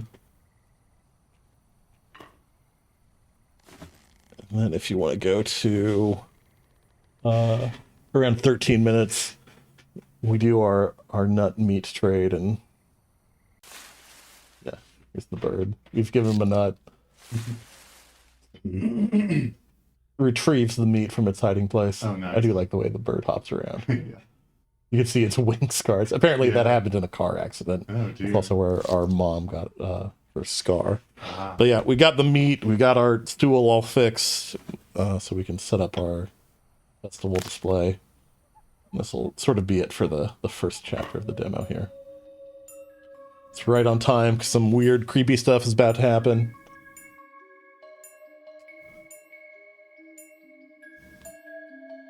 This is apparently the new sort of, I forget what the term they use, but like the moth keeper, who is apparently, it's a guy named Benny who is apparently a friend of ours before he got this new position. But also he's supposed to have a moth with him that hasn't appeared, which is very mysterious. Also, this religious position he's now holding, you're supposed to chop off one of your hands for some reason. Oh. And like, it's like some sort of show of devotion to the moths. And Benny hasn't done it yet. He doesn't seem psyched about his new job. Yeah. Also, it seems like the lifespan of people who have this job is pretty short. Oh, dear. So we'll see. Also, Benny's little sister is with him. She seems to have some sort of job as well. You can see we got a special fruit that did something to our meat that got the moths to devour it instantly. But there we go. And I think that's it for chapter 1. Pretty much. But it's weird and unsettling. Yeah. And if you want to skip ahead to... Let's go... 15:30 maybe. Around there. Nora and her brother were just watching TV. Well, she was watching TV. The brother was reading a book. She went outside. Squirrel had an accident and apparently has fallen in some sap and is not not doing so good. Oh no. But Nora's got this strange package delivered. So most of chapter 2 here is figuring out how to get this package without damaging the tree. Delivered by Moth, apparently. Yeah. Our mother's office is also right there. So getting this puzzle solved also is going to involve getting in there. Why don't you go to 20 minutes? Another scene happening there. Benny's sister also has some sort of side gig where she can like ask the moths questions to for people who need things. And Nora asked the moths about her mom, and this is the message she got back. Showed her home. Yes, maybe mom went back to the outside world, or maybe something else is happening. Also, you can see a picture of the previous like moth saint or whatever, the mother of moths, and you can see the stump there. the stuff. Like I said, it's very over the top and its gruesomeness. Yeah, I think it's. I could get behind it. There's a nice picture of their mom and her bird. Mm-hmm. You find in that drawer, you find a secret message that seems like Tommy maybe planning to flee from this place with some sort of partner. Oh, here's a message about the moths. Oh, it's about the business. She trades chocolate bars for answers from the flesh-eating moths. Yeah, this is Tommy's bag. This is where you find the secret message. And an outside magazine. Oh. Forbidden. Oh, dear. There's all sorts of forbidden stuff in this weird place. And here's our secret message. Also, to leave with. And also, she's grossed out by the suggestion of kissing. Oh yeah, and the moths will eat you before you can leave. Because that's just what they do. Mm-hmm. Kisses. Ew. Okay, but then we find, I think, the key to our mom's office down here. So if you want to get up to 23 minutes, I'll have broken into the office.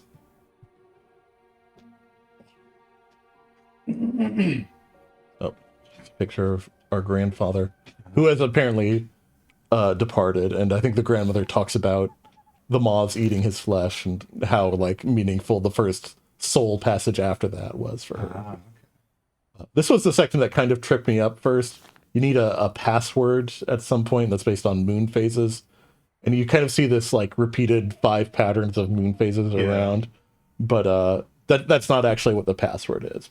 I had to figure out later. There's like a weird computer here. You find our mother has been taking photos in forbidden areas before she went missing. So we get a pack.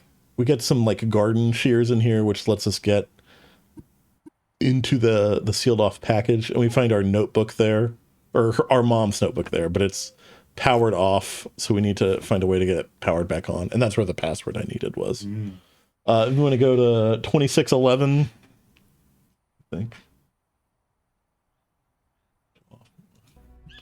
We do some more stuff. See, the bird has the power cord. We have to figure out a way to do that. This is solution to a puzzle I needed. There's just like this. I'm not sure what it is. It looks almost like a thing you'd hang on a doorknob, or maybe it's a bookmark. We do have a radio here.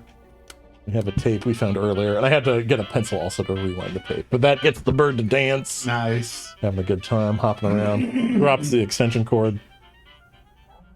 So the door hanger book knob thing is the key for the password we need to get into our mom's journal. If you want to go to 2725. This is, you see, I hung the doorknob hanger on there, and there's some numbers on it, and the numbers signify the order we need to punch things into. Nice. So Quickly put in a moon password. Gets us in. And it also shocks us. It also, for some reason, like, knocks out power, like, in our house and maybe around town. Or that also might just be a coincidence, considering what's about to happen.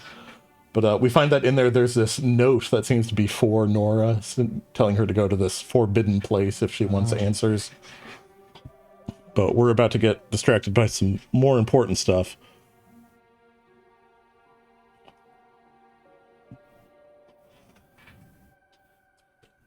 There's so much forbidden stuff in this grove. Like the Bone Arch in the Bone Forest.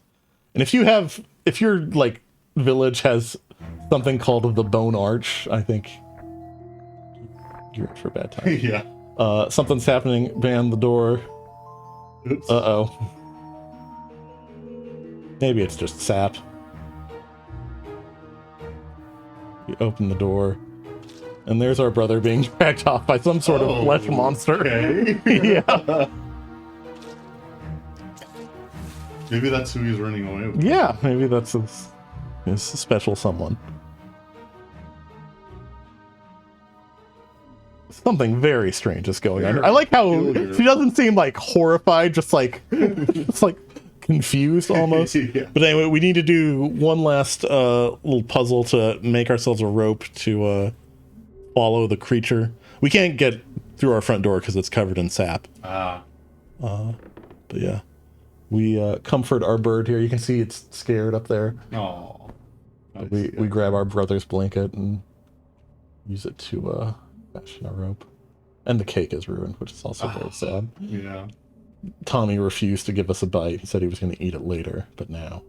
Yeah. So. Also, Nora seems to think her brother is in a rescuable state and not just eaten by a flesh monster. Yeah. So, let's see. I forgot to do it in my playthrough here, but if you look at the TV, there's also, like, flesh monsters attacking a bar. Like Okay. So it seems to be an all over town sort of thing. Yeah, if you want to just skip ahead to around 30 minutes, or like a little after that. Okay, so yeah, we can just let it play out then. Okay. So yeah, you have a scarf and you have like a piece of your brother's blanket, so you use it to fashion a rope to follow the creature and maybe rescue your brother if that's possible. Yeah. We'll see. But this is the end of the demo here. But yeah, that's Aloe Gloom. Yeah. Just had a fun time with it. Appreciated the tone and the creepiness. Yeah, the imagination. But yeah, like I said, compared to a lot of the other unfortunate sloth that kind of ended up in the adventure game category, Yeah. I appreciated just how much of a voice was behind this thing. Yes. I think it actually comes out in like a couple months. So Oh, I might nice. have to check it out then. Yeah. Yeah. What's that called? Aloe Gloom. Aloe. All right. Let's see. I think it does have a release date. Yep, September 23rd. Okay. Next one I'll talk about is the award for most Thomas Core Okay. Trying to look at the... Oh, yeah. Matchstick Cosmic Flame. All right. So this originally didn't make it onto my list, but we both ended up in our overall sort of 10 picks. We both ended up with 2 games and that matched. Yeah. So we each got to kind of uplift one game and bring it in. This is my choice. And this is basically kind of like a first-person sort of horror adventure game with kind of this like retro 3D graphics. Yeah. But right now you're just driving down this dark road with your family, your wife's in the passenger seat and your son in the back seat. So for some reason you stop your car maybe to look at sort of light, the sort of aurora light effects and to get the title drop. Nice. So walking down the road until you turn around to your car. There's your car in the distance. Oh, gosh. Some sort of phenomenon teleports the car away. Oh, dear.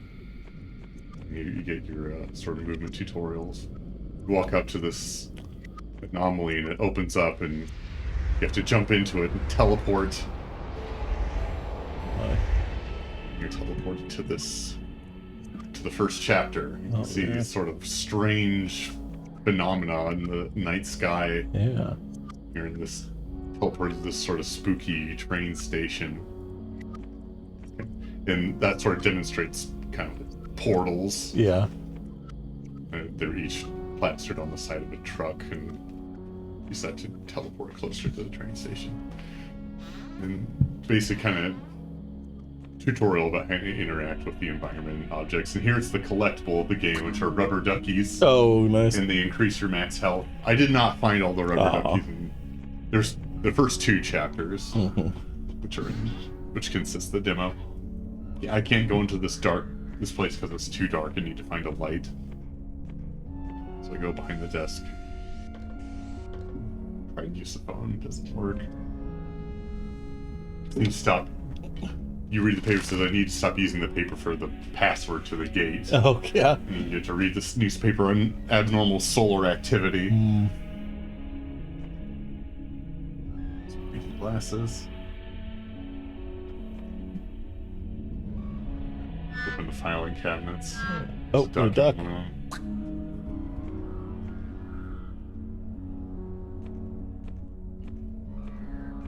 Yeah.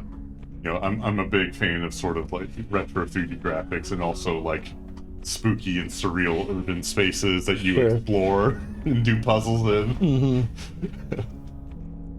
Okay, still trying to navigate this train station. Try and go up to the 2nd floor. Oh, I find another duck behind a plant. And I open this door, and it leads out into. Do you see this little cyan circle there? With this air. That basically, when that circle shrinks, I start taking damage because I run out of oxygen. Though that mechanic, it does come back up later in the demo, but right now, I guess it's because we're in like the vacuum of space out there. Also, probably pretty cold out there. But yeah, there was, I think, a green bag of luggage there that we just picked up. Okay. It looks like your health returns to you. Yeah, our health regenerates. You get back into an oxygen-rich environment. Yeah. So we're out on the train platform. Walking down the platform. We run into our first NPC that isn't our family. Okay. It's some strange kind of moth person. I don't know if they eat flesh or not. Yeah. They look like they might have eaten some flesh in the past. Sorry, I haven't seen your family, but I can't find my blue bag. Have you seen it? I don't have blue luggage. I think I have green luggage. Okay. I go over and inspect this trash can for a duck. Nice. But I can't get to the other side of the train platform. If I go down on the tracks, so these sort of vines pop up in a little kind of creative way to create boundaries that aren't just like invisible force fields. Yeah. Which I think is novel. Yeah, I appreciate the style to it. So I go down the other side of the platform. I run into another moth person, I think. Check the store and it's locked. There's another moth person. I ask about my family. Lost my red bag. Okay. So we don't have their luggage either. You find the moth that needs green luggage. So we find a little overpass across the train platform. I just check this corner for any more ducks. Some strange kind of red light fixture at the end of That looks like a duck. But I turn around and look under the stairs, and what do I find? A duck.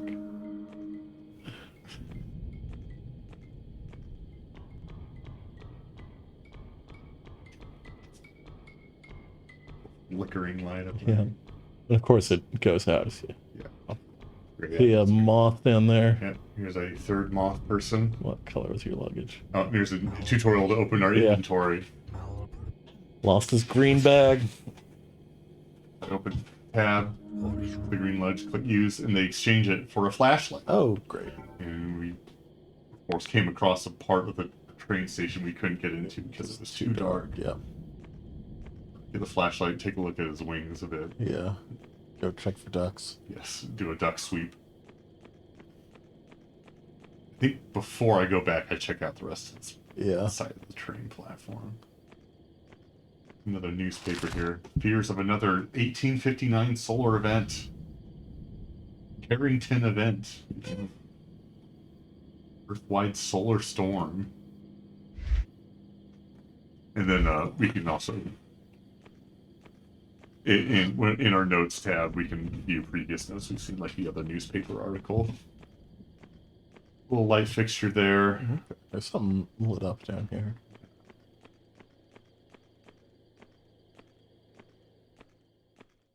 Guess it's a gate with a combination of some sort. Queue to view notes, and we have 4 numbers. And remember, there was a note read earlier about using newspapers for lock combinations. So we look at the newspaper article and gives us a number, and so we punch that in, and that unlocks the gate. And we see a black hand reaching up out from the ground, holding some red luggage. Yeah. We grab that, try and go further, and stop by the vines.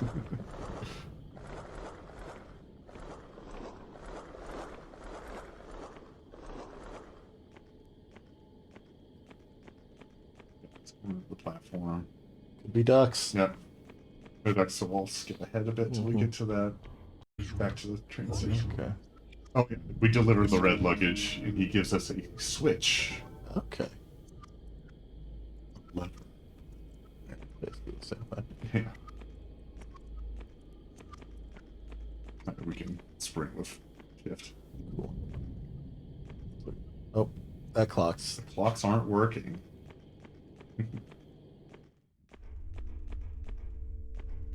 We go back into the women's bathroom. So it's too dark, so we turn on our flashlight.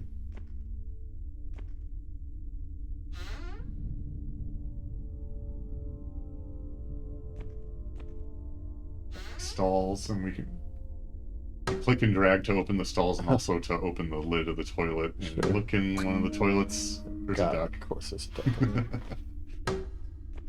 And even though there aren't any more ducks in toilets, I lift them all up anyway. We find a pipe in this one, and there's no mystery as what the pipe is for. It's just a weapon. It's not part of the puzzle. Yeah. I wasn't sure if this game was even going to have combat for a bit. Yeah. I wasn't expecting combat until we got that little prompt. Just that it's a weapon and this is how you swing it. Yeah. And the mirror gives us a tutorial about attacking so we can shatter the mirror. Yeah. So now we have this door we can check out now. It's also dark. There's some blue luggage there, but it's stuck in the wall. Let's try and hit it out. Yeah. Would be my instinct. It's locked. So we have a sort of power station here. This is what our switch or lever is for, maybe. Yeah. But you're no electrician. No.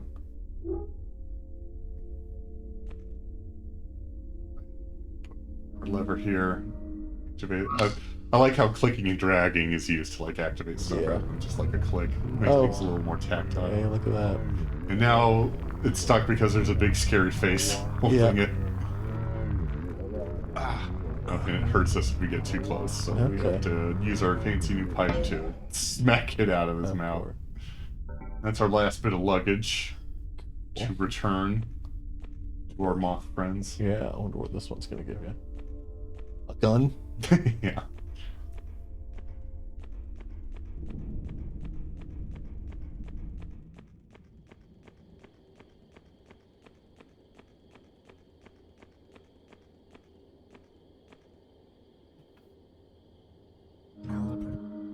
Gives us a key, and this unlocks the rest of the locked doors in the train station.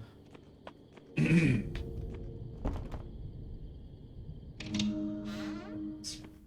back to where we got the blue suitcase.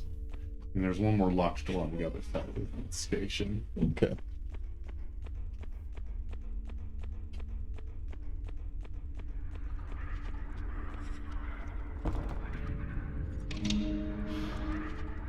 Then we have some person here. Yeah, looks like a friend. Yes. Got something on the head. Got some kind of something growing out of his head. Yeah. That's kind of a basic enemy there. Basically, just use my typical crowbar against zombie tactics from Half-Life. And check filing cabinet for a duck. Nice. Watch it leads back out to the train platform. Okay. And we have some strange crystal over there against the wall. Check the file. Yeah, should be ducks in there.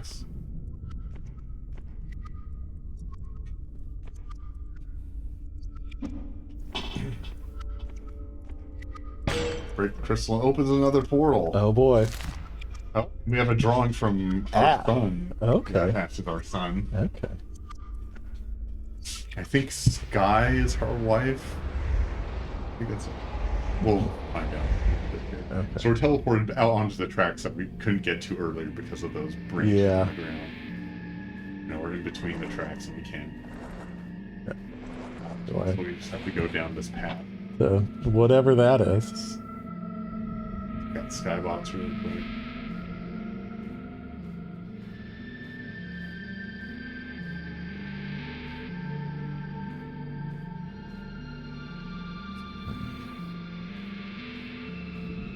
There's a little sort of line of light here. Yeah. We should see guys. So we have more of these sort of zombie style enemies, but there's a lot of them, so we need to stealth past them. Because combat doesn't seem to be something I want to do regularly. It's pretty sluggish. Yeah. But, yeah, and they do quite a bit of damage to you if they hit you, and but that's why they have regenerating health out of combat. So. Yeah. It's not meant. So it's not meant to be a kind of horror game. That's more like attrition and resource management. And we spy a duck on top of that light. I don't think I try and get it because when I first played the demo, I couldn't find a way to get it without alerting the zombies and getting killed. Yeah. But I'll have to find a way. So I stealth past them and tearfully leave that duck behind. Ah, tragic. So I go a little further down. There's more zombies, but they're behind the fence here. I can get a bit of a closer look at them. Yeah. Almost seems like one of those like lightning balls you find at Spencer's. Yeah. That's coming out of their head, but still very strange. Down the train tracks into a tunnel.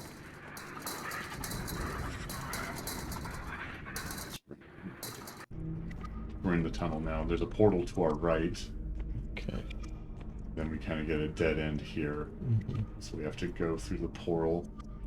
Let's see.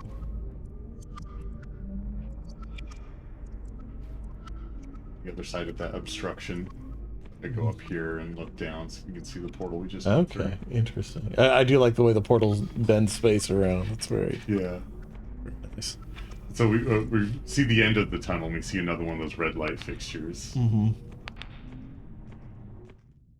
And it it's a duck. stops, and it comes alive and starts chasing us. Oh, but the duck! And I did want to get footage of it killing us because it's very interesting the way it does kill us. Yeah. It teleports us out into space. Oh, that is Yeah, we interesting. just kind of suffocate. Yeah. We see Saturn over there. But, yeah, we just kind of flail impotently as we suffocate. Alright, but then load back up. So you need to figure out how to get past that creature. Yeah.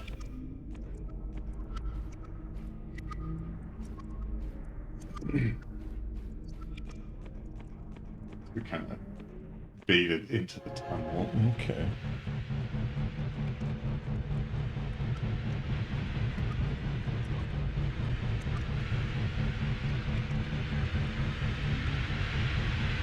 And then, yeah, he follows us over and we teleport past it.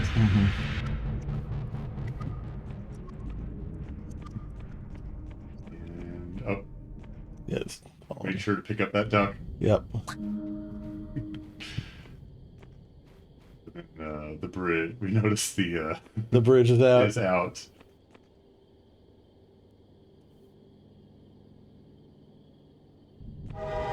Oh. It stopped, but then it's so we have to jump into the water. And see there's the air mechanic in. Yeah. Once we're underwater. See some kind of strange figure in the distance. What a light show happening. It's falling. And then we get a grapple mechanic. Oh. Press E to grapple up to the sledge. Oh, Sky is at you. That's Yeah. Sky into Ash. I don't know if we know our name yet. Yes. Probably something equally evocative. Yes. Unsolvable. So now I learned that there's these sort of things that we can grapple to. Mm-hmm. We're following this ethereal figure.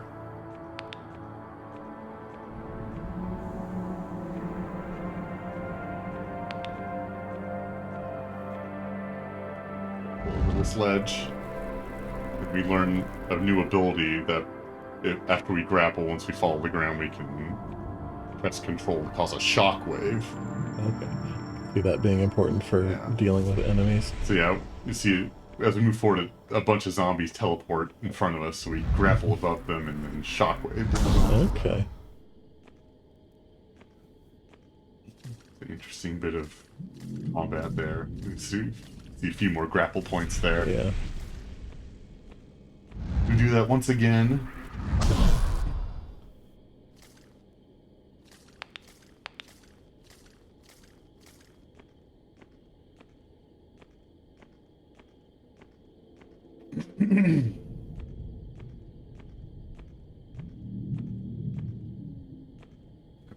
Go here. And on the ledge of those rocks, Okay. 1 out of 5, so this is a new... Oh, that's how we know so- this is a new chapter. Oh, wow. And we stomp one last bit of zombies, and we have another crystal we can break. Okay. That will presumably teleport us to somewhere, but that's the end of the demo. Okay. But yeah, it was a pretty short demo, but I really liked all that was going on. Yeah, it's got a great atmosphere to it. And I also just really liked how kind of polished and scuffless it felt to play. So Cool. I'm looking forward to that. That's Matchstick Cosmic Flame. All right. Really sort of cool and evocative, dark sci-fi stuff going on. Sure. Think we could take a short break before I Yeah. get to my next one? Sure. Okay.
Okay. All right. Halfway through, so Yeah.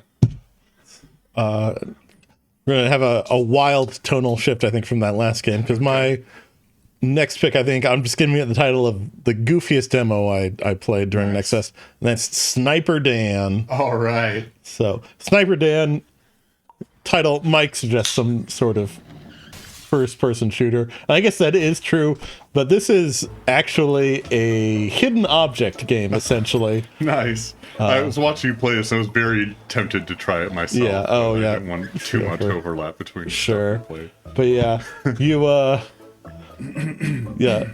I will say one issue, the only like big issue I had in this demo is it really seems to want you to play with a controller. Oh, okay. But it felt so much better just like using mouse and keyboard, just because like some of the shots it wants you to take are pretty precise, but like mouse and keyboard for some reason didn't really work with the menus very well. So I used mouse and keyboard for most of the gameplay, but then whenever I had to interact with the menu, I'd pick up my PlayStation controller. But here's our demo tutorial. See, I'm supposed to find 5 hidden coins. They're hidden behind destructible objects for the most part. So yeah, you just like take sight of stuff with your sniper rifle, shoot it to accomplish a task.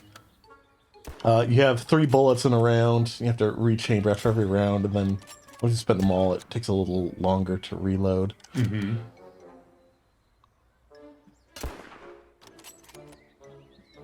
A lot of little hidden stuff around here. So, what's your objective in this scenario? In this one, this is just a tutorial. I'm just getting 5 coins. Oh, okay. But then once I get to the first real level, I'm just basically doing odd jobs for people. Okay. Using my rifle. I see. Uncover that coin and then shoot Yep, it. there we go. Yeah, here we go. Our first level here is at Perky Park. Search. Sniper in a park Yep. brings. And then, like, killer. at the top of, like, what looks like a lifeguard chair. And you can see to the right there, I have a list of jobs to accomplish. Nice. Let's see. I think the first one is to rake some leaves for people. So I just have to, like, shoot the leaves to get rid of the leaf piles. Okay, nice. Yeah, and each level also has hidden coins around. There also seem to be banana peels, so I guess they're like a bonus collectible. And that guy's looking at me. I was tempted to shoot, but yeah. Once you find a job objective, that little bar pops up to highlight it, and it moves it to your active job if it's not currently. Okay, nice. Yeah. You're penalized if you shoot a person or an animal. Okay. But they don't, like, die. Okay. Yeah. Right now I'm just working on my Rounds rage are not job. lethal. No. There's a banana peel, so yeah. Oh, nice. I see. There's apparently 5 around. Like the guy just staring at that bird. Yeah. Find a hidden The coin. binoculars. In between levels, you can use the coins to buy upgrades, but most of the upgrades I've seen are to your office, and they just make it so that you earn more money from jobs. So you're spending your money to make more money. It doesn't really seem to have an effect on the sniping gameplay. Yeah. I could see Yeah. some kind of upgrade pass, but Yeah. Maybe at least more rounds before you have to reload or fast reloading. Yeah, I think I'm scanning for my last leaf pile. There we go. That one's finished. start fountain. Yes, I have to. There's a fountain that's not currently operational, so I have to figure out how to turn it on.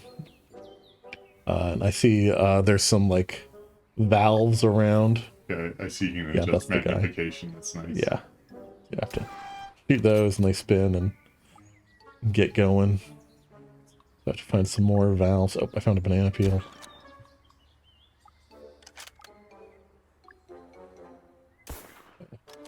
Bushes often contain some sort of hidden character. A flamingo in that case. This is the valve. Yep.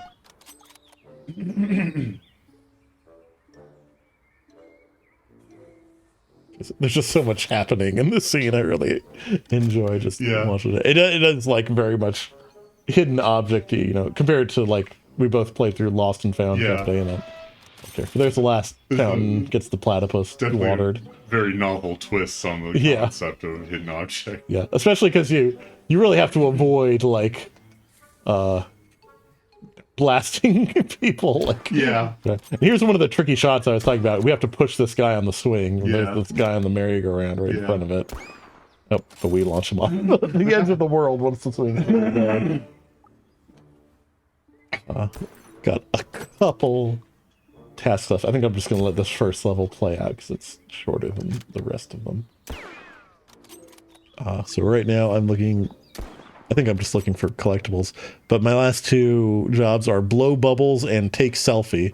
So basically I have to find someone trying to blow bubbles and someone trying to use a camera. Just sort of scanning the environment right now. Mm-hmm. All litter removed. Got all the bananas. I think I missed that the first time I played this, so getting better at sniping. Nice. I wanted to see if I could move the ray. A lot of people with binoculars. Yeah. Hidden coin. Mm-hmm. I didn't notice anything that tracks like all the hidden coins on a level, but I wonder if that's something.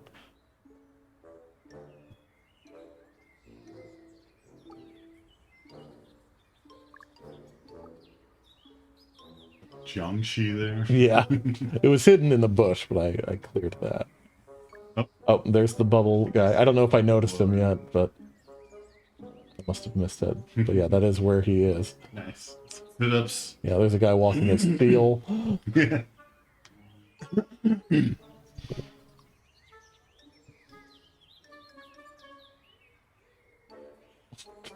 Guy riding a zebra. Mm-hmm. So much I missed when I was like, there's the camera. Oh, nice. So here we go. I tried to get it while they're kind of doing their little dance. Mm-hmm. Selfie taking. I don't think it like increases your score, but it's fun. There was an alligator in that bush.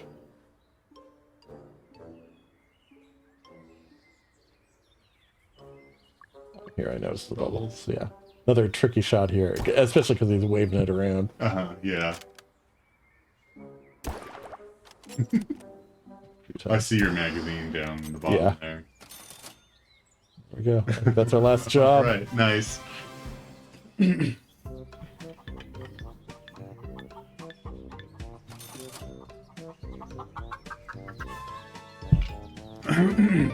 don't know. All jobs perfect, and I got a platypus plushie, which I appreciate. Awesome. There's a bit of shopping after this, and of course you also use your sniper rifle for shopping. Awesome. You have to shoot the location first, then you shoot the door. You know, normally I'd say the use of Comic Sans for the logo on your van is lazy, but like it really feels appropriate to the thing. Yeah. But yeah. You just shoot stuff to buy it here. I don't think shopping's too interesting, so we can skip ahead to the next level. That is Happy Harbor, if you want to go to 9 minutes.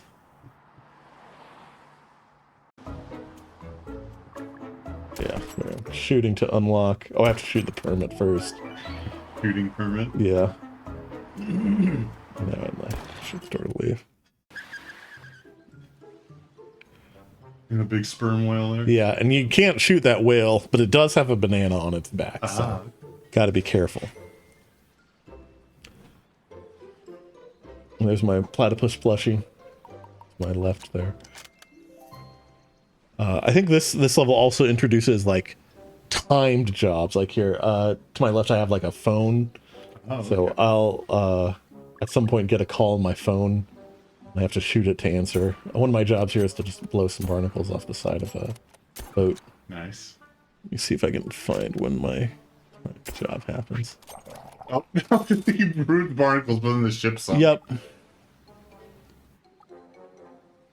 Okay. If you want to go to 12 minutes, 20 seconds.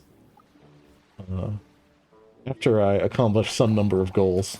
Yeah. This is sinking. Yeah, I think I pounded in some nails to help fix the dock, but then right after that happened, it caused the pier to sink. Delicate. Yeah. Beast. Yep, there's my phone ringing. You shoot the phone. Yep. First emergency. Yeah, so you get one shot to do this. In this job, a plane needs to land on the big pier there. So, but unfortunately, all these pianos are in the way. Pianos. So I got to blast all the pianos away. I failed this the first time I tried it, so I had to restart the level. Because I was not going to have that kind of failure on my record. Then the plane lands. Let me do some more jobs. There's a fun one. You want to? We're almost there. 1335. Oh, I trimmed a peg leg, and he just used it to prop up a window. So yeah, one of the jobs is to power on this lighthouse, but you have to follow this power cord. Okay. It goes all the way over the town.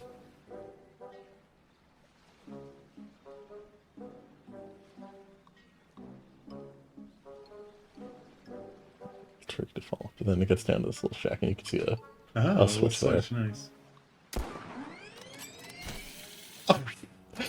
It's a very silly game. Yeah, Seems like just first I was like, oh, this is kind of fun. You sniping actually being helpful. But Yeah. then it ends up being unhelpful and destructive anyway. but, I mean, and I got an S rank on this one again. I got a magnet for the fridge. I haven't bought yet. Nice. I think I do buy it in the shopping section after this.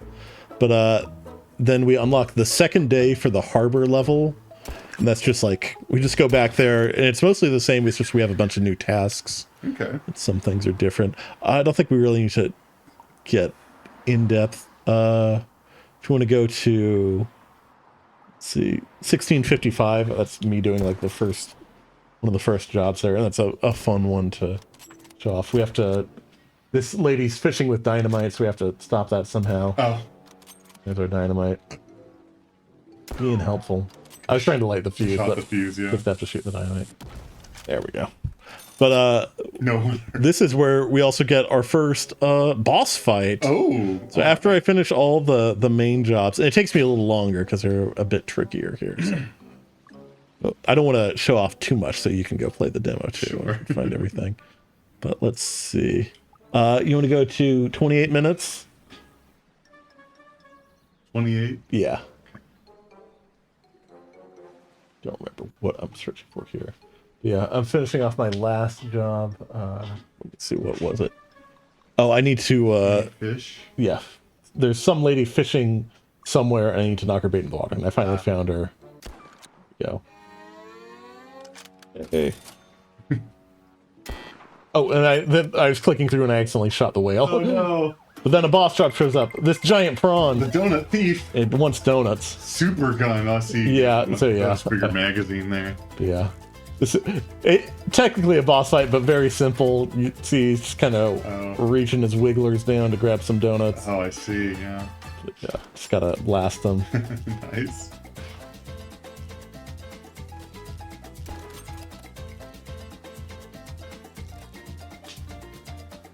But yeah, we just do this for a while. I don't know. You want to switch it? We could skip ahead to like 29:20, but if not, we could just let this play out. It doesn't really get more interesting than this, but the music's fun. I enjoyed shooting the shrimp. The only time it let me get away with shooting an animal. I accidentally shot a fish in this level too, though it was a dead fish. When I was looking for the bait, I thought, oh, maybe these fish here. There was like a fishmonger somewhere. I thought maybe I'm knocking this fish into the water, but no. There, stop the donut thief. Yeah. Someone. Yep. And there we go. That's Sniper Dan, basically. I am like positive I'm actually gonna buy this game. Like, very charming. Very charming. I had fun doing hidden object stuff in Lost and Found Company, and this isn't quite as polished, but it's just so silly and funny. I think I'll have a good time with it. All right. Sniper Day. Sniper Dan. Supposed to come out sometime this year. Doesn't have a release date yet, though. Okay. Let's see, what do I have left? Okay. This next one, this will be really quick. This was one on your list as well. Okay. I think I know what this is Volume. Okay.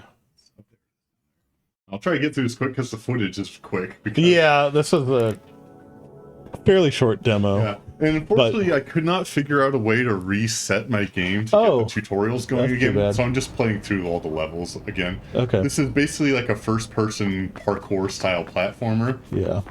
And this gets the award for first-person platformer with that didn't.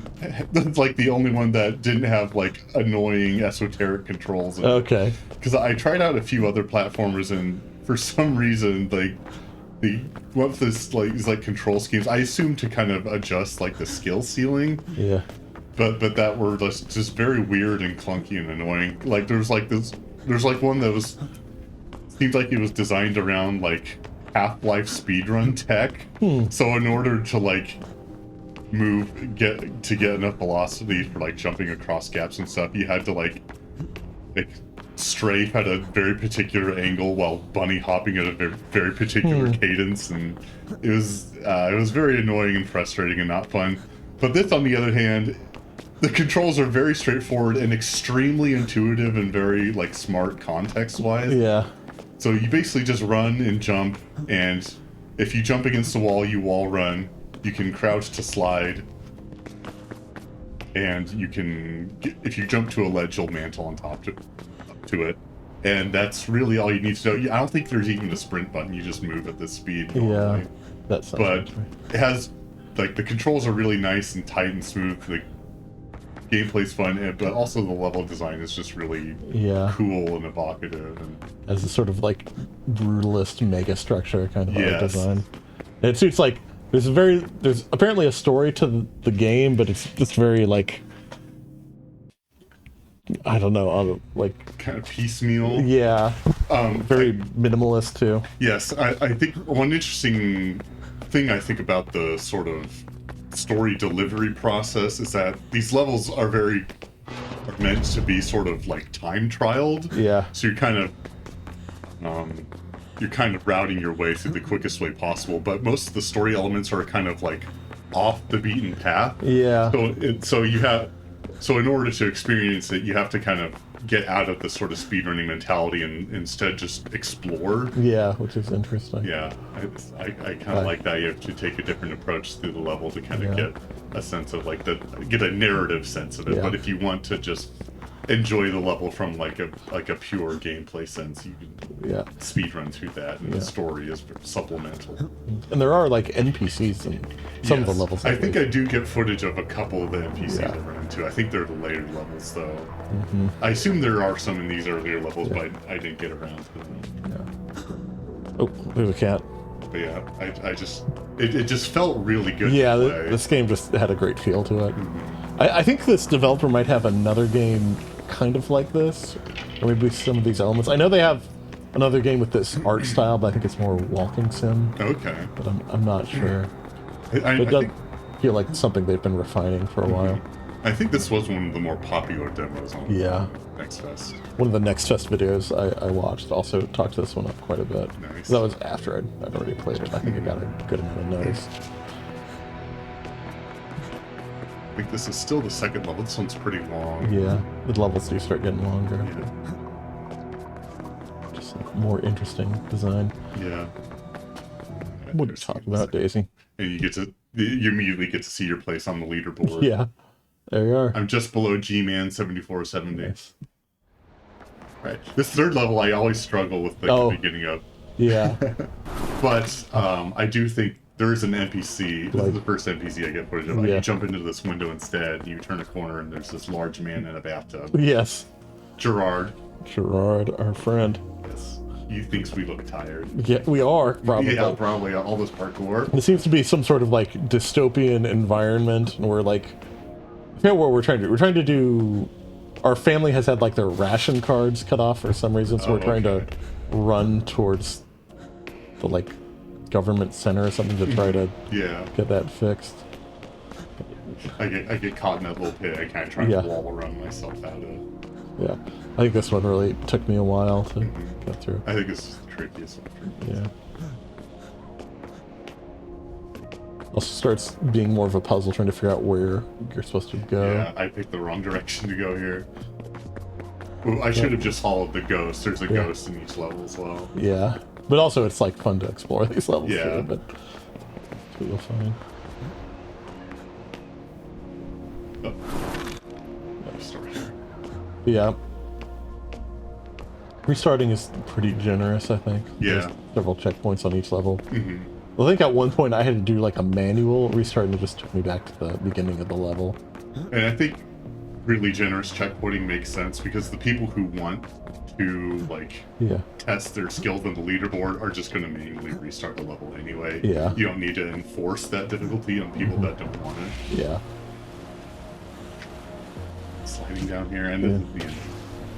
So this is a shorter one, despite this difficulty. But yeah, I like the sort of very dystopian, brutalist architecture and environmental design.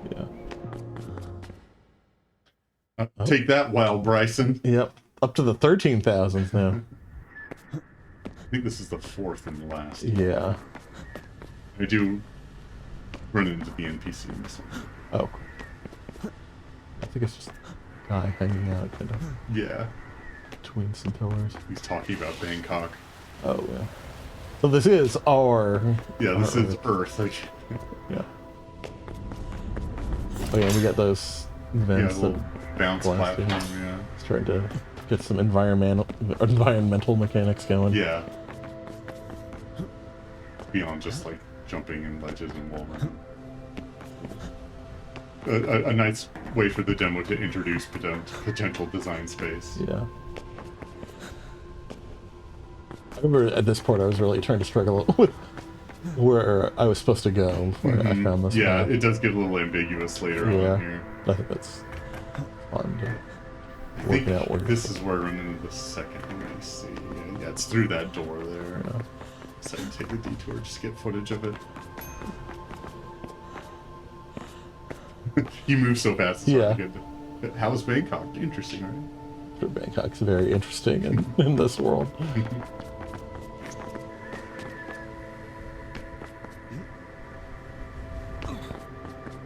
Yeah, I don't think there's really fall damage, right? As long as you don't, like, fall into the abyss. Yeah, after that jump, I was about to say, it doesn't appear to be fall damage. Yeah.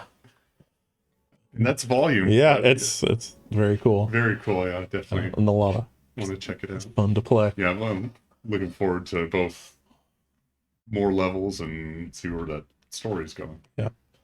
All right. My next one's also going to be a shorter one.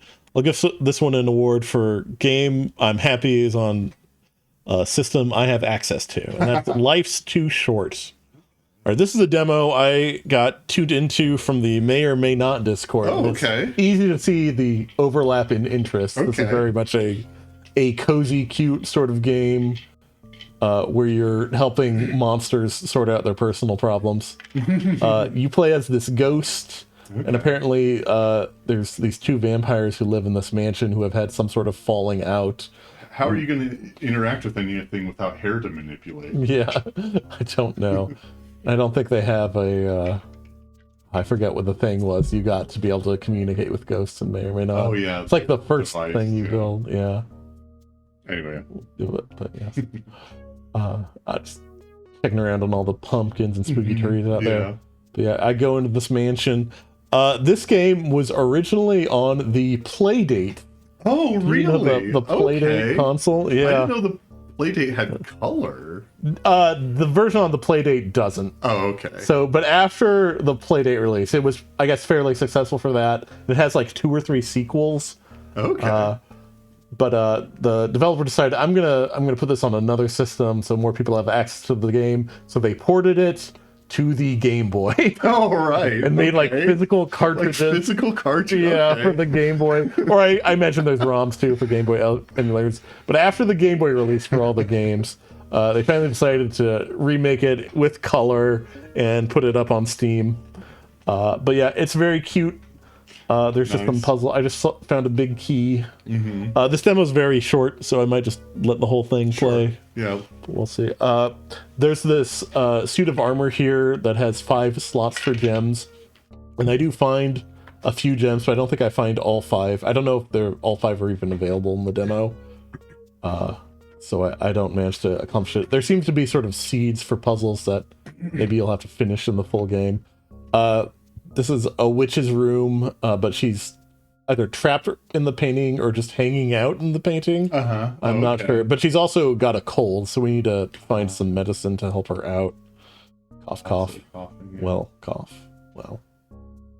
All I know that. I know Yeah. what it's like, sister. It's like Coffin Annie. Is her name Annie? It might be. Little chair for a tiny person. A locked closet here, but there's something giggling in the closet. And this teases apparently one of the games is a Christmas game. Oh, okay. This is the original game that they're porting to Yeah. the PC. Hmm. So, and there are some sequels. Yeah. I do find some medicine for our witch friend. But I assume the sequels are Playdate exclusive. Oh, it's Yeah, a I think thing. currently, yes, there's a snake taking a bath here. And the snake is hungry, wants a snack, so it asks us to catch some bats. I really appreciate that they wrote the dialogue snake-like. Yes. There aren't any bats, as far as I could tell, in the demo. Ah, okay. But we do get a net from him that we do use. I imagine in the full game we'll need to catch some bats. This is where one of the vampires is hanging out, Mm-hmm. but they are not coming out of their coffin.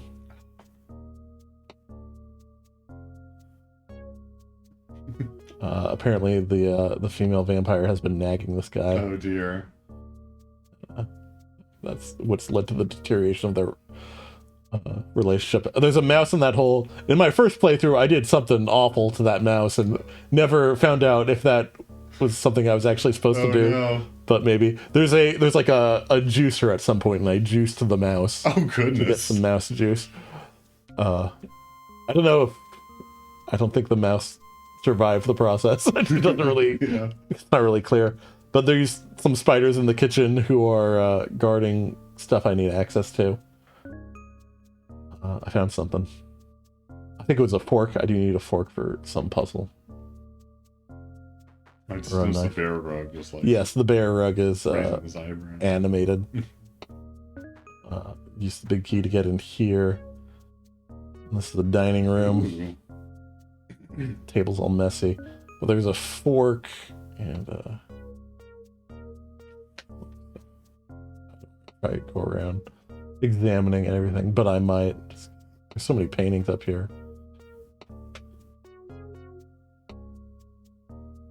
And there's a gem. The gems that I think the Eventually. Dovahkiin is mounted on one of those. it wouldn't or it's surprise just me. like a demon with horns. Yeah.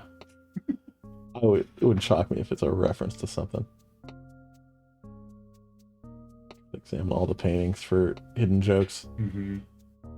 Well, I gotta grab that knife. Yeah. Now we have a fork. This bear has something stuck in their teeth. I guess the fork won't cut it, so we need a knife. It was a small key.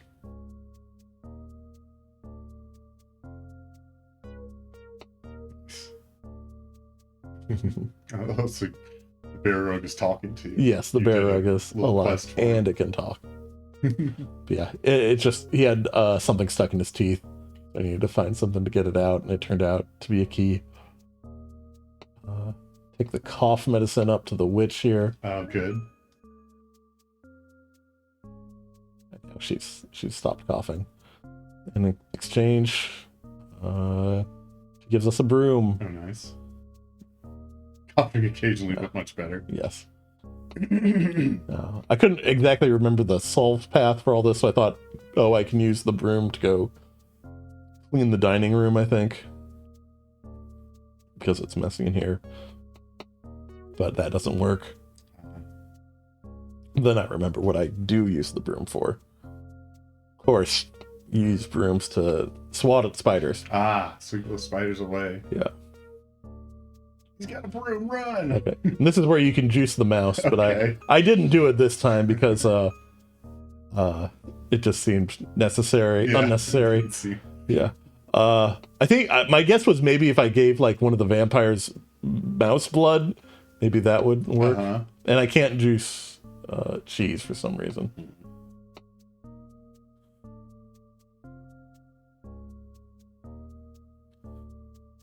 The one vampire I can talk to in the demo did not want mouse juice. Mhm. But I do get the mouse.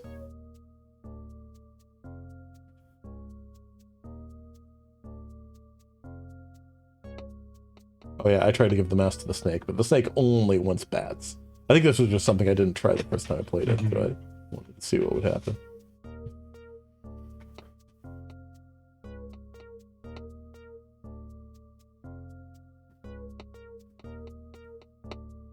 One of the things I got from the kitchen was a rag, so I can clean up the table in here. Oh, okay.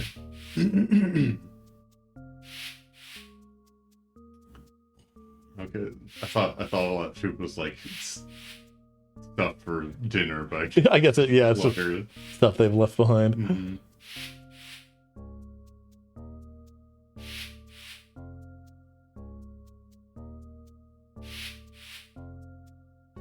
And a door swings open somewhere.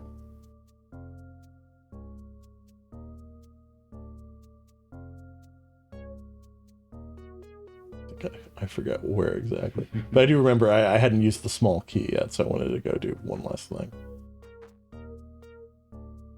Giggling inside. Yeah. Well, there's some skeletons. Oh my. One of them's wearing a top hat. Skeletons in our closet? It's not my closet, though. This guy gives us a riddle that is obviously about milk to a comical extent. So we give him some of the milk we got from the kitchen. Nice. Oh no. Oh no. So we get a bone. I don't think the bone's used for anything yet in the demo, but I assume it's for some future puzzle. Mm-hmm. He won't take his bone back.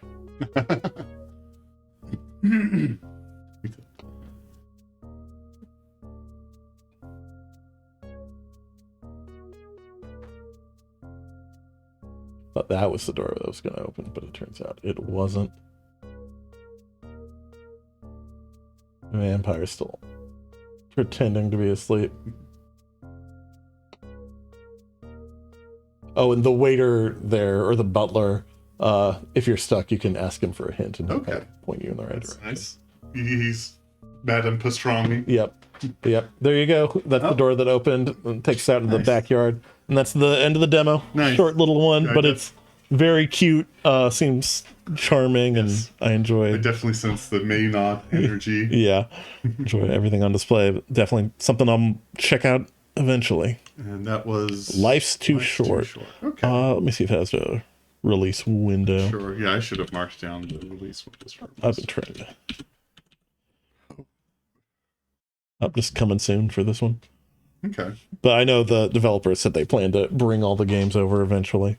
Cool. That'll be nice Yeah, for those who don't have a play date. Yes, or an original Game Boy. But yeah, I think they said the full game is fairly short, like maybe under an hour. So Cool. you can maybe, I'd like to stream it and maybe roll a few of them into a stream. Mm-hmm. Okay, I have one more game. And this is the Jonathan Blow, You've Done It Again award. Oh no. This is where's it? Order of the Sinking Star. This is Jonathan Blow's next game. Mm-hmm. And I had to, this is me deleting my previous campaign. Yeah. And I don't know if he's done anything between this and The Witness. I think he ported Braid, but I think that's it. Or like remade Braid. But yeah, this is another Any loyalist? sort of puzzle style game that has lots and lots of puzzles that get gradually much more deep and complex. But right now, it starts you with this character, and this is sort of like an overworld, but this is also the main framework for all the puzzles. They're in this sort of like top-down grid style Understand it somehow. level environment. Mr. Quigley. You have these audio logs in the overworld of somebody kind of exploring this area, On my own and for the time being. doesn't seem related to the character that you're playing as, who's also somehow been whisked away to this overworld area. Look around. And I'll leave a trail of as of right now, at least in the demo, there's not much explanation of what's going on. Information in case of my Obviously, there's disappearance or just like The Witness and Braid, there's I'm some sort of greater standing mystery in going on. Yeah. Anteroom. The decor is We'll very get some strange. audio logs here. I can probably The skip stylings past don't these. look like it. Go to the overworld, kind of tutorializes sort Show of yourselves. navigating the sort of puzzle space and moving objects around. A lot of these early puzzles revolve around sliding objects, particularly these large rocks and later crystals, which basically function like rocks. You who do. call yourselves sinking stars Excuse me. Sorry. That's all right. want to help me? I need some medicine Send from a me witch. back to my Yes. men. If you walk up to a sign, it automatically just shows. That's nice. Yeah, you don't have to like interact with it, but it's also teaching you you can speed up or slow down time if there's any sort of like time sensitive objective to do. You can restart. You can either undo your latest move or restart the level completely, and you can even undo a level restart if you like fat finger it or something. Yeah. That's a nice little touch I definitely appreciate. Mm-hmm. And there's a little checkpoint there, a little. That doesn't really come into play in the future, except in the overworld, because most of the puzzles are pretty kind of self-contained. Mm-hmm. You don't really need like checkpointing Quickly. with them, It's very strange. especially with the ability There are to just plaques like with text step in back, an like unknown undo language, steps and stuff. glyphs that don't look like our writing at all. This is sort of like the Know what they mean. kind of pinnacle This of like feels completely teaching you natural. to move boulders There's around no it and stuff, slightest puts you in impression this that I should not little area understand you need these to move squiggles. boulders to get through. The signs make clear that they constructed this And I place sit for here and let the strangers to audio log play. find. Skip ahead. That to the height of this great argument. Skip ahead to our first. Like I said, this is like a hub world, and I'll skip ahead to our first kind of Foreign sub transport? area. Please take. It definitely feels like it's meant to be Just the. happened. I see. And there's a lot happening. So yeah, here, this is kind of and I the don't hub yet world. understand it all. And You'll have to see. the first for one we go yourself. to is the I find northernmost it area, best but to it's split progress in the into north and the 4 east. cardinal directions. Avoid the west. The until you are northwest ready and for a east are all serious available, challenge. but the south is not. Okay. It's for the full game. Yeah. And the difficulty scales, like north is the easiest, then east, then west. And I made sure to get footage of all of them, but when I first played this, I only went to the north one. Okay. So the footage of me doing the east and west is kind of slower because it's me actually figuring the Solving the puzzle out. puzzles, yeah. And I don't go all the way through those sections either. I wanted to try to just get a gist of things. But this first area is the Hardy Heroes of Hauling. Oh boy.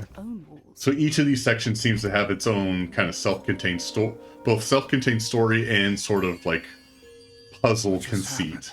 So this first bit is us getting introduced to each of these heroes. I forget their names already, but each of these heroes has a different characteristic with how they interact with objects in the puzzle. So this guy, much like our hub world character, can push crystals, but unlike our hub world character, as we'll see demonstrated right here, he's not limited to only pushing one object at a time. He can push both of these crystals lined up here. Okay. Seems I'm on my own for now. Let's go. So I pushed too many crystals now and blocked out, so I have to undo there. So Yeah. push up that way.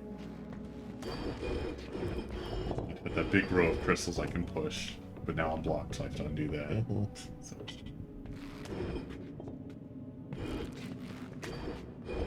Yeah, all the puzzles in this game so far kind of work on the, like I said, on this system. And that little green circle is the end point that you need to reach to solve the puzzle. And now we're introduced with pressure-based switches. So we need to move the crystal onto that switch. Open it up. I wish I remembered the name of these characters, because they are fun. Yeah, okay. I know they're the Hardy Heroes of Hauling. Yeah. So basically, it's like a band of fantasy adventurers that have retired and started a moving company. Okay. That is And this is our warrior. And it doesn't like completely disclose it, but it seems to have some sort of thing going on where he's like, he has put down his weapons to pay some kind of penance. And this moving company is apparently some sort part of that sort of penance process. And he can't take up a weapon again until this sort of penance ritual is finished. So I need to figure out how to get these crystals onto these 3 switches. Yeah, I see the trickiness there.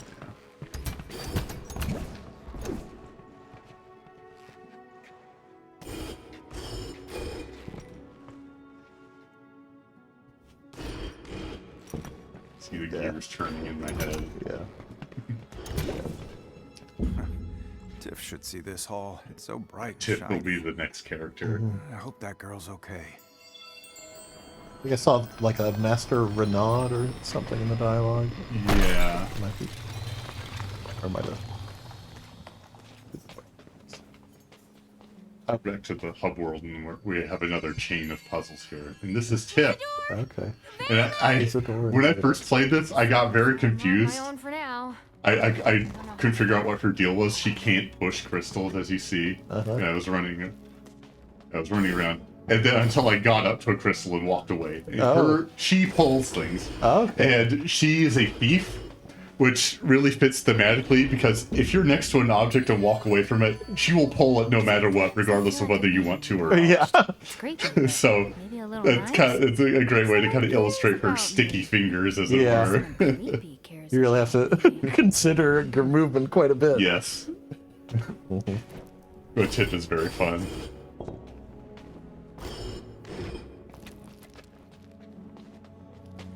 So you kind of have to figure out how to... I like that this is sort of the same room kind of that first character went through. But now you have to figure out how to get there with pulling instead of pushing. Yeah.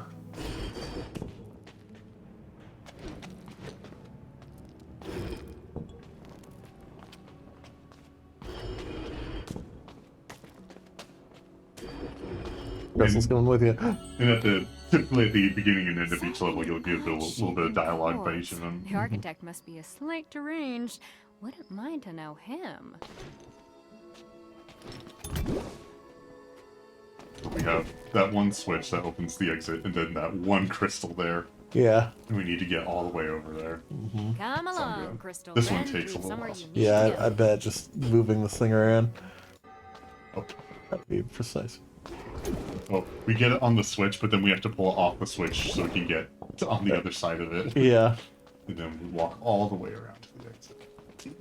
But you can hit the bumper button on your controller to speed things up. Cool. Okay, yeah, now we're in the same room with the 3 switches that we have to figure out with pulling. So Yeah. It's clever. Give Jonathan Blow one thing, he can design some clever puzzles. Whoever you are, hold tight. We'll pull you out of this. Okay. Alright. So that's Tip. And then we have our third hero here. Whose name I also forget.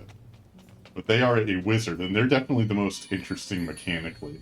So they had some sort of magical accident. Yeah. Some kind of intervention from afar? So instead of pulling or pushing, they teleport with objects that they sort of move in the direction of. Which can get really tricky and difficult to navigate, but also very useful. At least a magistrate went crazy. But now we need before to the job. If we'd moved all figure out these how to get crystals that out, I'd have that no crystal on problem a with now. pressure plate. Yeah.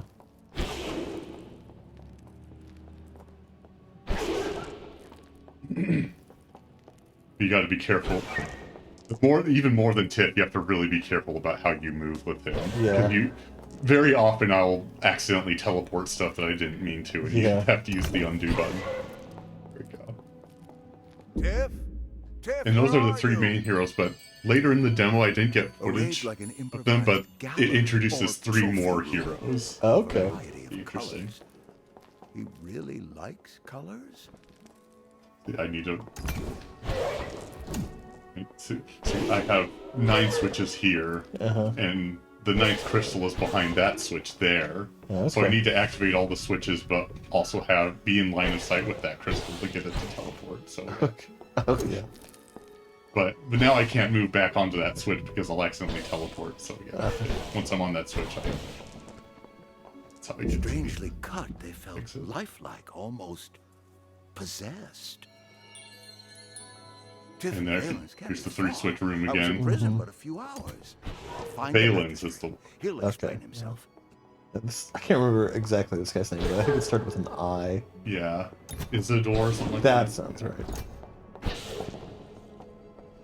I'm very particular with how I move. Yeah.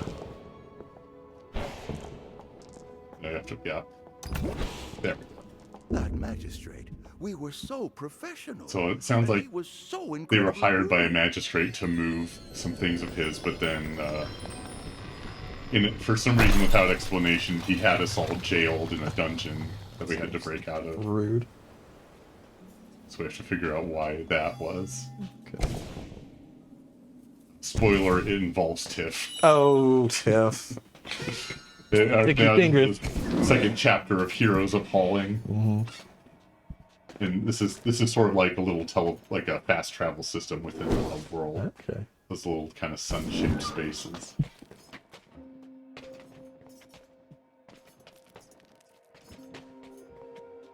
It's me just exploring that system a bit. Finally! Hey, Izzy. So now, this I am next chapter glad you came along. introduces levels that can't involve get more out than my one way. character. Yeah, I figured that Can't was get out coming. my way either. We'll figure it out. We always do. We have 2 crystals to move on these switches to reach the exit for each of us. Yeah. So, yeah. The Halos can't really push things Yeah. out of there, though. So basically, the idea is that you need to get each to the other's side. Yeah. So you get each step on the. Oh, I shouldn't get undo button for some reason. Step on the switch. And then this is how you switch between characters. You can either just hit the B button, or you can use the right stick if you want to be particular. Okay. Because you'll get into levels of more than 2 characters. So Yeah. if you hit the B, you'd be cycling through them rather than just between them. Istor is able to get on that end point. Valens can get on the bottommost one. Yeah. So long with this puzzle. So I think I thought that I had to Get the switches- crystals on. crystals on the switches, but I just had to get to the exit. Catch the magistrate. Where's Izzy? He went the other way looking for you. Izzy, Well, Izzy, let's for find sure. him. Yeah. Which other way? Yeah. There are a lot of other ways in Yeah. here. Valens can't get out there because of the crystal in the way, so Tiff has to pull it. Yeah. But now Tiff can't get out that way, so Yeah. You need Valence to push, pushes and then she can pull. reach the crystal there. She's gonna pull it. Yep.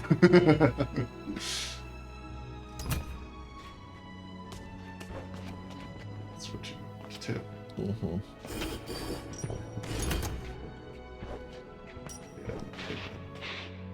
Yeah, Tiff can pull characters as well. Yeah. That definitely comes into play.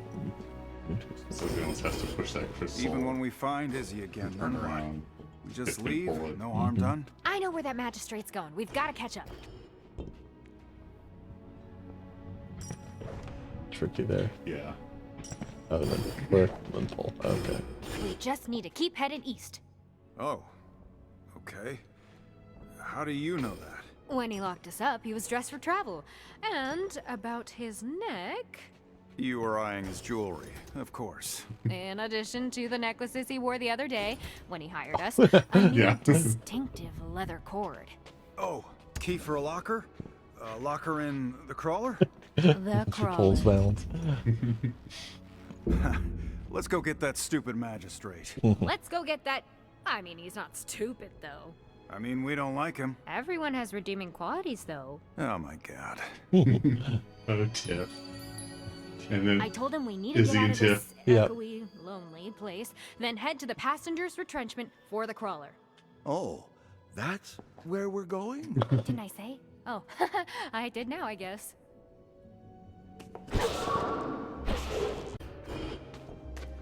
here, so we can get to a puzzle with all 3 of them. Sure. This guard sees it. So now we've opened up this part in the hub world, and if you can see these 3 drapers, you can pass when our hub world character passes through them. She gets the properties of the hero associated with that color. And it changes her outfit. But yeah, if she tries to move that way, that crystal's behind bars, so she has to use one of the other outfits to get a crystal in front of there. Ah. So she can because she needs to teleport past that last crystal. Let's head here. So I get the crystal in place. We can get the blue garments on. There. We can go into this puzzle. Tiff, I think why it's a did the personal with all magistrate 3 of lock them. us up? Sometimes things just follow me home without me doing anything. You know how it is. You stole from him? So yeah, that's why they got locked up. Yeah. So now they have the one crystal they need to get on the pressure plate there, and then the 3 exits are behind this basically locked door. So they need 3 of them need to work together to get that crystal on there. Yeah. I think this is all the footage I get of the Heroes of Hauling, but the chapter after this introduces monsters. Oh, okay. And there's 2 types of monsters so far. There's goblins. If you get to a square adjacent to them, they attack you and kill you. So you have to navigate around them. And then I don't know what they're called. They're like fire-breathing lizards. What did you do? They just shoot fire in a straight line. If you go and See, the occupy magistrate is like getting their up to line of something. fire, you Yeah, locking us killed. up in Okay. jail. I've been. and so and could that's have been important because an that honest misunderstanding. Hardly. He's been up to something because really that bad. involve those mechanics involve one of the new heroes that you're introduced to, which is a cleric. Okay. The cleric is immune to monster attacks, and they also make anybody adjacent to them immune to monster attacks. Neat. So that kind of mixes things up. And then you get introduced to another wizard that does transmutation magic. They can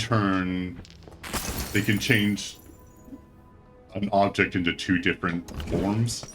So like they go to a rock and they can change it to a vine. Ooh. So like the rocks basically are interactable and the bushes are not.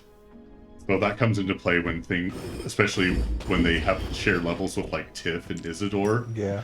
So like You don't want them teleporting or pulling things. Yes, That exactly. would screw you. yeah. And then there was one more character, a female bard, and she was really interesting. She has a sort of 1 square aura around her, so like a 3x3 He grid. locked us up. Any character, monster, or character that's in that aura starts getting controlled by her and follows her movement. So you can like rearrange the position of monsters or other characters, and that gets really Wow. interesting. Yeah. But okay, that's the Heart of Heroes of Hauling. I do get a bit of footage of the east section of the hub world. Formidable in memory. Okay. And this is all about mirrors. So you see that this mirror source set at an angle. If you stand in front of it, it'll reflect an image of you Dazzle that you can then switch places Squinting with. to see what lay in You wait. can see right down there. one pathway. And the mirrors to are another. also interactable in that you Today, can like push them. I turn back. So you can and see reposition my the mirrors, choices and a lot by of the their puzzles shadows, involve doing stretched that. in the long light So I of the push past. this mirror to the left so I can Pulsing teleport sun onto that island. pulls me Except I forward, push it too far and into the drawing me water, with warm, so I have to reset. lustrous rays. So yeah, and then I walk backwards so I A can few hours teleport on before there. evening yet. And so then I have to Or push isn't that so? mirror to the north. Ooh, so I can teleport to the eastern isle.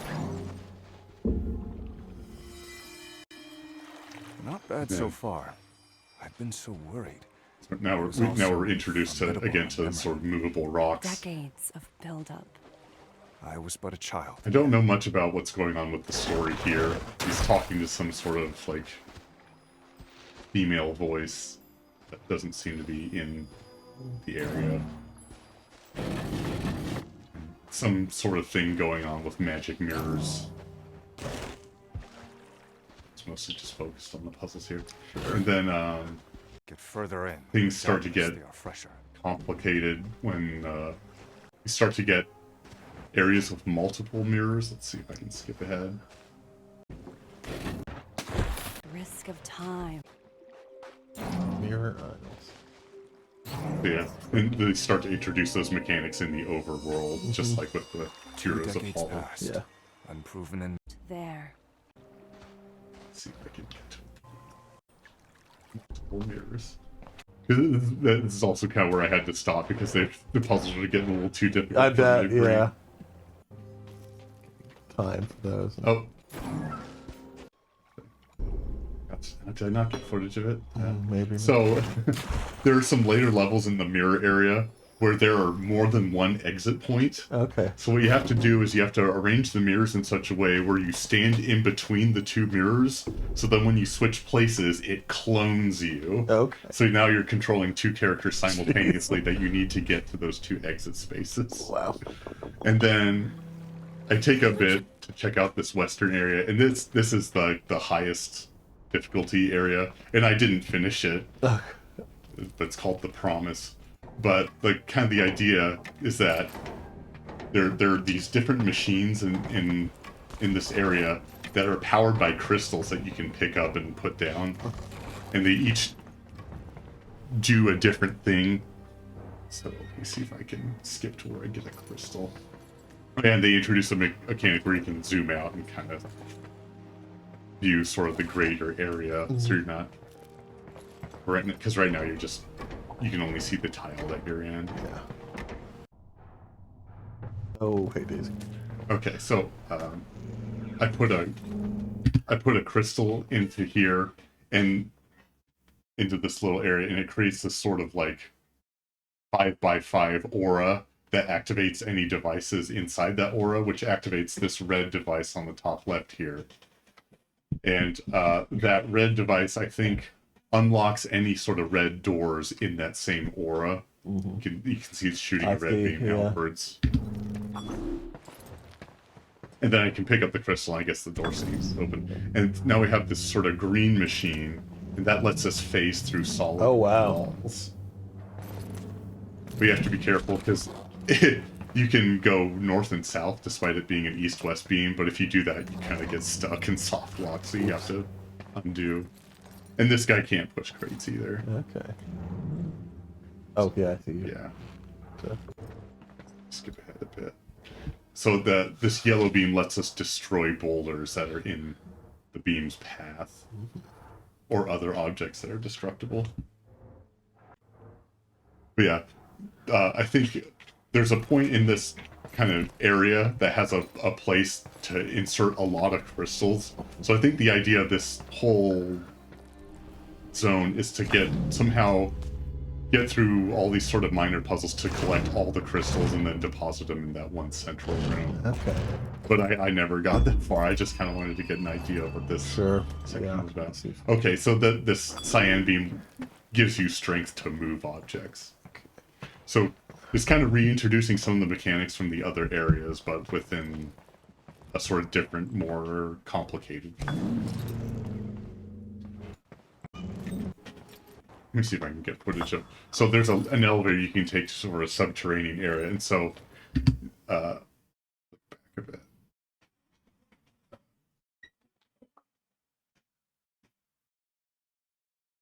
This room I'm in, each of these little squares is a place to deposit a crystal. Oh wow, yeah. So. And there's also another chamber in this underground area. You see an entire ring to deposit crystals. So, yeah, I assume the idea is to get all the crystals in the upper areas for you to deposit. I managed to get like 3 or 4 at a time, but that's as far as I got. Okay. But yeah, kind of a very interesting idea, taking this puzzle concept and then sort of branching out in very distinct ways, and also creating very distinct narratives with each of those methods. Yeah. So I thought that was pretty cool. Curious too. Definitely gonna have to check this one out. Yeah, but that sort of Jonathan Blow style of like puzzle design and complexity. The iteration, I think. Yes. Great. Just come in with a simple idea and Quigley, playing this with it. way of getting around is cute. Yeah, that's Order of the Sinking Star. This is definitely the longest demo I played, and the most substantial demo I played. There's a lot available. All right. But yeah, that's my last honorable mention. All right. Okay. Time for my last one then, and I'm just giving this one an award for dulcetest tones. Okay. And that's going to Penguin Colony. All right. Well, I don't know a lot of the developers for our Nextfest games, but this is actually one I'm familiar with. Oh, you'll see what kind of game it is almost immediately when we get to the title here. You might recognize this style of opening. Another very famous intellectual property set in the Antarctic. Oh, okay. Borrowing a lot of imagery from the thing here. Yeah. Okay. Yeah, this is from a development When I studio. heard Penguin Colony, I was expecting something a little like cuter. And Oh no, that's not where we're at. We don't live in that world. Okay, this is from Origami Digital, and this it's a studio who made a game I really like called Umurangi Generation. Okay. It's a photography game set in New Zealand that's under attack by kaiju and like under some sort of military government, and that's a really cool game. This is their follow-up called Penguin Colony, set in the Antarctic, presumably sometime in the 1930s, and you'll see why pretty quickly. But we play as a penguin. Oh, okay. You're not the guy with the flare gun? No, we're just going to where the flare gun came from. So you're not trying to do any sort of like research or No. you don't have any sort of big scientific ambitions. You're just doing penguins. Yeah, we're just trying to do normal penguin activities as long as we can. We can slide around. Oh, that's fun. But yeah, all the narration is from Lenville Brown, who did all the narration for Disco Elysium. Oh, okay. That's why I gave it the award I did.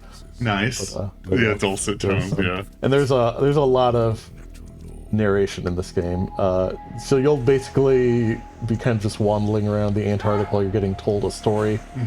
You see sort of little lights around that sometimes have narration and sometimes they just give you a word. Okay. I'm not sure if the words really do anything or if they're just collectibles.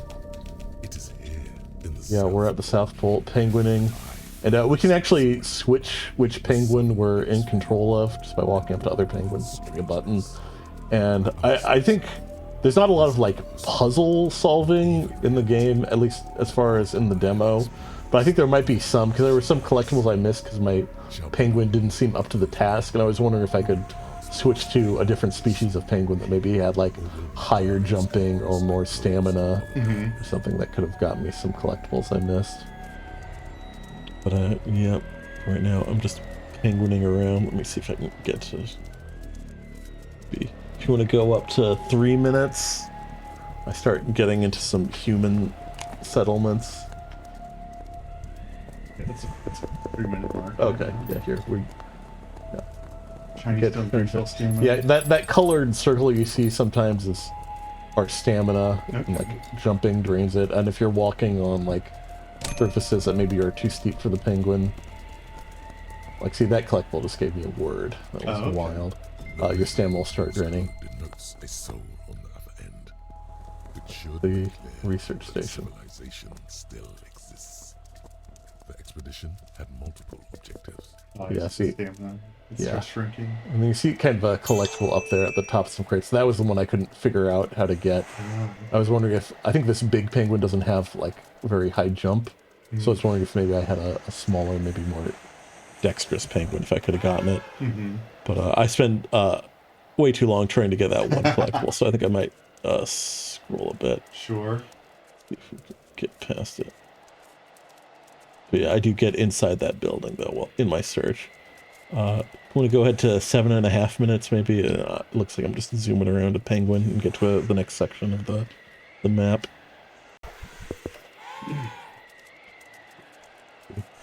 Emperor penguin following.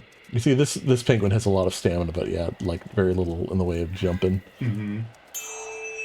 Take a new penguin. I think it might also be an emperor penguin. Yeah, the narration describes the story of this researcher from the United States who feels some sort of strange call to go explore in the Antarctic for evidence of some ancient civilization. Okay. Potentially. We keep hearing these strange moans that might be the wind, maybe something else. I don't think you can eat as a penguin. I didn't notice any eating mechanics. Penguins are... there's no food mechanic.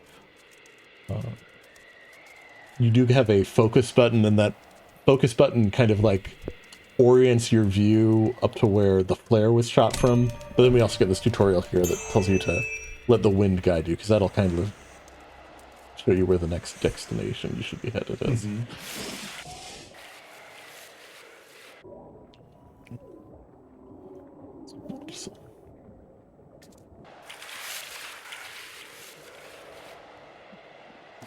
Let's see where.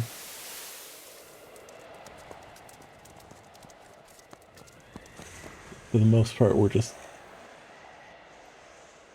zooming around for the Antarctic. If you want to get up to 1540, I think we'll start seeing some people. I think that's when things are gonna start getting interesting. Okay. There was one scene I found the first time I played through the demo that I missed when I was recording footage, and I'm sad about it. It's very fun. But yeah, we get up to base camp here, and we start finding humans. I see. This human, not doing so great. Oops. Nah, do a little penguin action. The closest thing I can do to a penguin teabag. Oh, okay, good. I thought you were trying to help him, maybe, Yeah. but no, you're just jumping on him. Dominance. Yeah, and also all the tents are going up in flames. What's going on there? Nothing good. Yeah. Yeah, I'm a smaller. I should probably research what the various the different penguins. Here.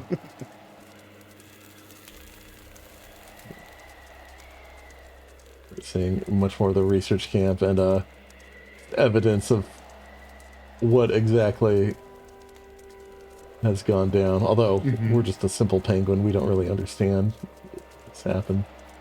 You see some living humans, and also some not so living. Yeah. It's kind of hard to tell.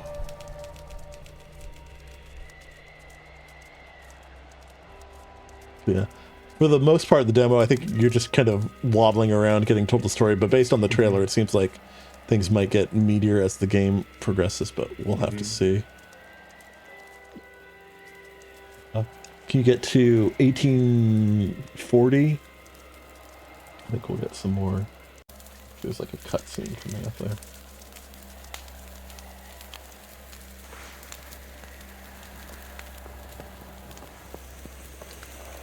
It is fun just sliding around on your belly though. Is Howard Blakely. Yeah. I am writing this under an appreciable mental strain. I just love that voice acting. Yeah. And the nightmare which has taken my autonomy. Time has become a foreign concept to me, as I now see it in how it was intended. The past, present, and future all at once. I see echoes and glimmers of time. Do not think of me as a lunatic. And we see exactly who's running the research down here. Okay. Yeah. Interesting. Yes. A Nazi expedition to the South Pole to get up to some occult shenanigans. Stuff, yeah. And you see our focus command has changed to a language. Yeah. And let's see. I'm sure I touched it here. And it used to be just like kind of shifted our view to where the flare was, but now we completely changed our like color palette, and the sound fades out, and just weird stuff is happening. The Whisper of Great. Yeah. I think maybe the words we collect like translate some of this. Oh yeah. So that's part of why. So if you want to unlock more of the story, we'll get that. Yeah, we do some more penguin stuff. If you want to get up to let's see, 2430, we'll make some friends. Friends are always good. Yep. Yeah, we find these living humans and also a bunch of penguins. Yeah. Just up to something. Listen. Just here. Strange. Oh, that guy's got a firearm. Yep. I waited around a while to see if he would do it. You can kind of see there's like glows near their head. They seem to be telekinetically communicating with either each other or something. Yeah.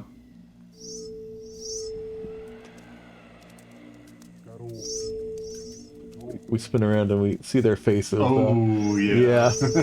They don't need eyes to see what they're seeing. I guess not. Okay. I was waiting for something to happen because there's one part, the first time I played the demo, there was some guy who was like holding his head in like clear distress and like freaking out, and then the head just popped. Oh gosh. But yeah, I didn't find it the second time I was playing through, but it's always fun to see a Nazi's head just explode. Yes. All right, if you want to get up to 27 minutes, after just bumbling around as Penguin, we find some sort of structure that doesn't seem man-made. Yeah. Oh, back to that. Yeah, I wanted to focus again to see if anything popped up.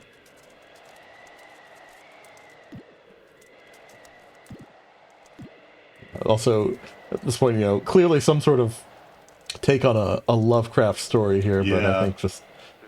Here we go. This is our last little cutscene of the demo. Some German guy talking to the scientist who was narrating previously. Believes this, whatever lives here, is the progenitor of the Aryan race. So they've gone to uncover it and gain power. I must reveal to you blackly. When you dreamt, I did not speak with you. Far from it. There was a man who spoke to me. A man who revealed everything. He was buried for thousands of years in the ice. What you see before you This is the end of our demo, but yeah, the game is kind of like, there's a ton of like Lovecraft style games, but I think this is just a very unique take on that. Yeah. And then also married with the very like, also influence from the Thing, obviously. Just I do like how most of the gameplay is just sort of like exploring. It's not like directly interacting with puzzles or anything, but I think it adds to kind of the sense of like unease and tension rather than just straight up terror. Just I think it gels really well. Yeah, just this mounting dread instead of just like terror. But yeah, here's the full trailer, and we see a bit more going on. I don't think it's ever going to be much more than penguins wandering around trying to get to places, but it seems clear the story is going to go places. There seem to be sort of like almost native inspired characters there, but like there's no like native Antarcticans, so I'm not sure. I know the New Zealand, the studio is based in New Zealand. I know from their first game, so I could see it being one of the native peoples from down there, because I know like they use a lot of like Maori and other indigenous New Zealander culture in their first game. Okay, that's cool. But yeah. I'm digging it, even with all the Lovecraft stuff we've seen before. It feels like a very fresh take, and there will be more Lovecraft stuff on Monday. Yep. I still need to get footage for that. Oh, fine, you got time. Yeah. But yeah, that's Penguin Colony. Yeah. I know Jeff played this one as well. Okay. I think this was on Grimbeard's video too. Yeah, it might have been. This is definitely very Grimbeard core. Yeah. Penguin Colony, yeah, that's definitely John Carpenter, the Thing font. Yeah. Also, check out Umurangi Generation. Okay. Fun time. Yeah. It's very cool. All right, and those are our honorable mentions. Yep, and we'll be back on Monday to reveal the top 5. You can get a preview from the stuff on the tier list, but the exact order everything's going to work out is still a mystery. Yeah. But we'll be back Monday, and we'll get this uploaded in a little bit.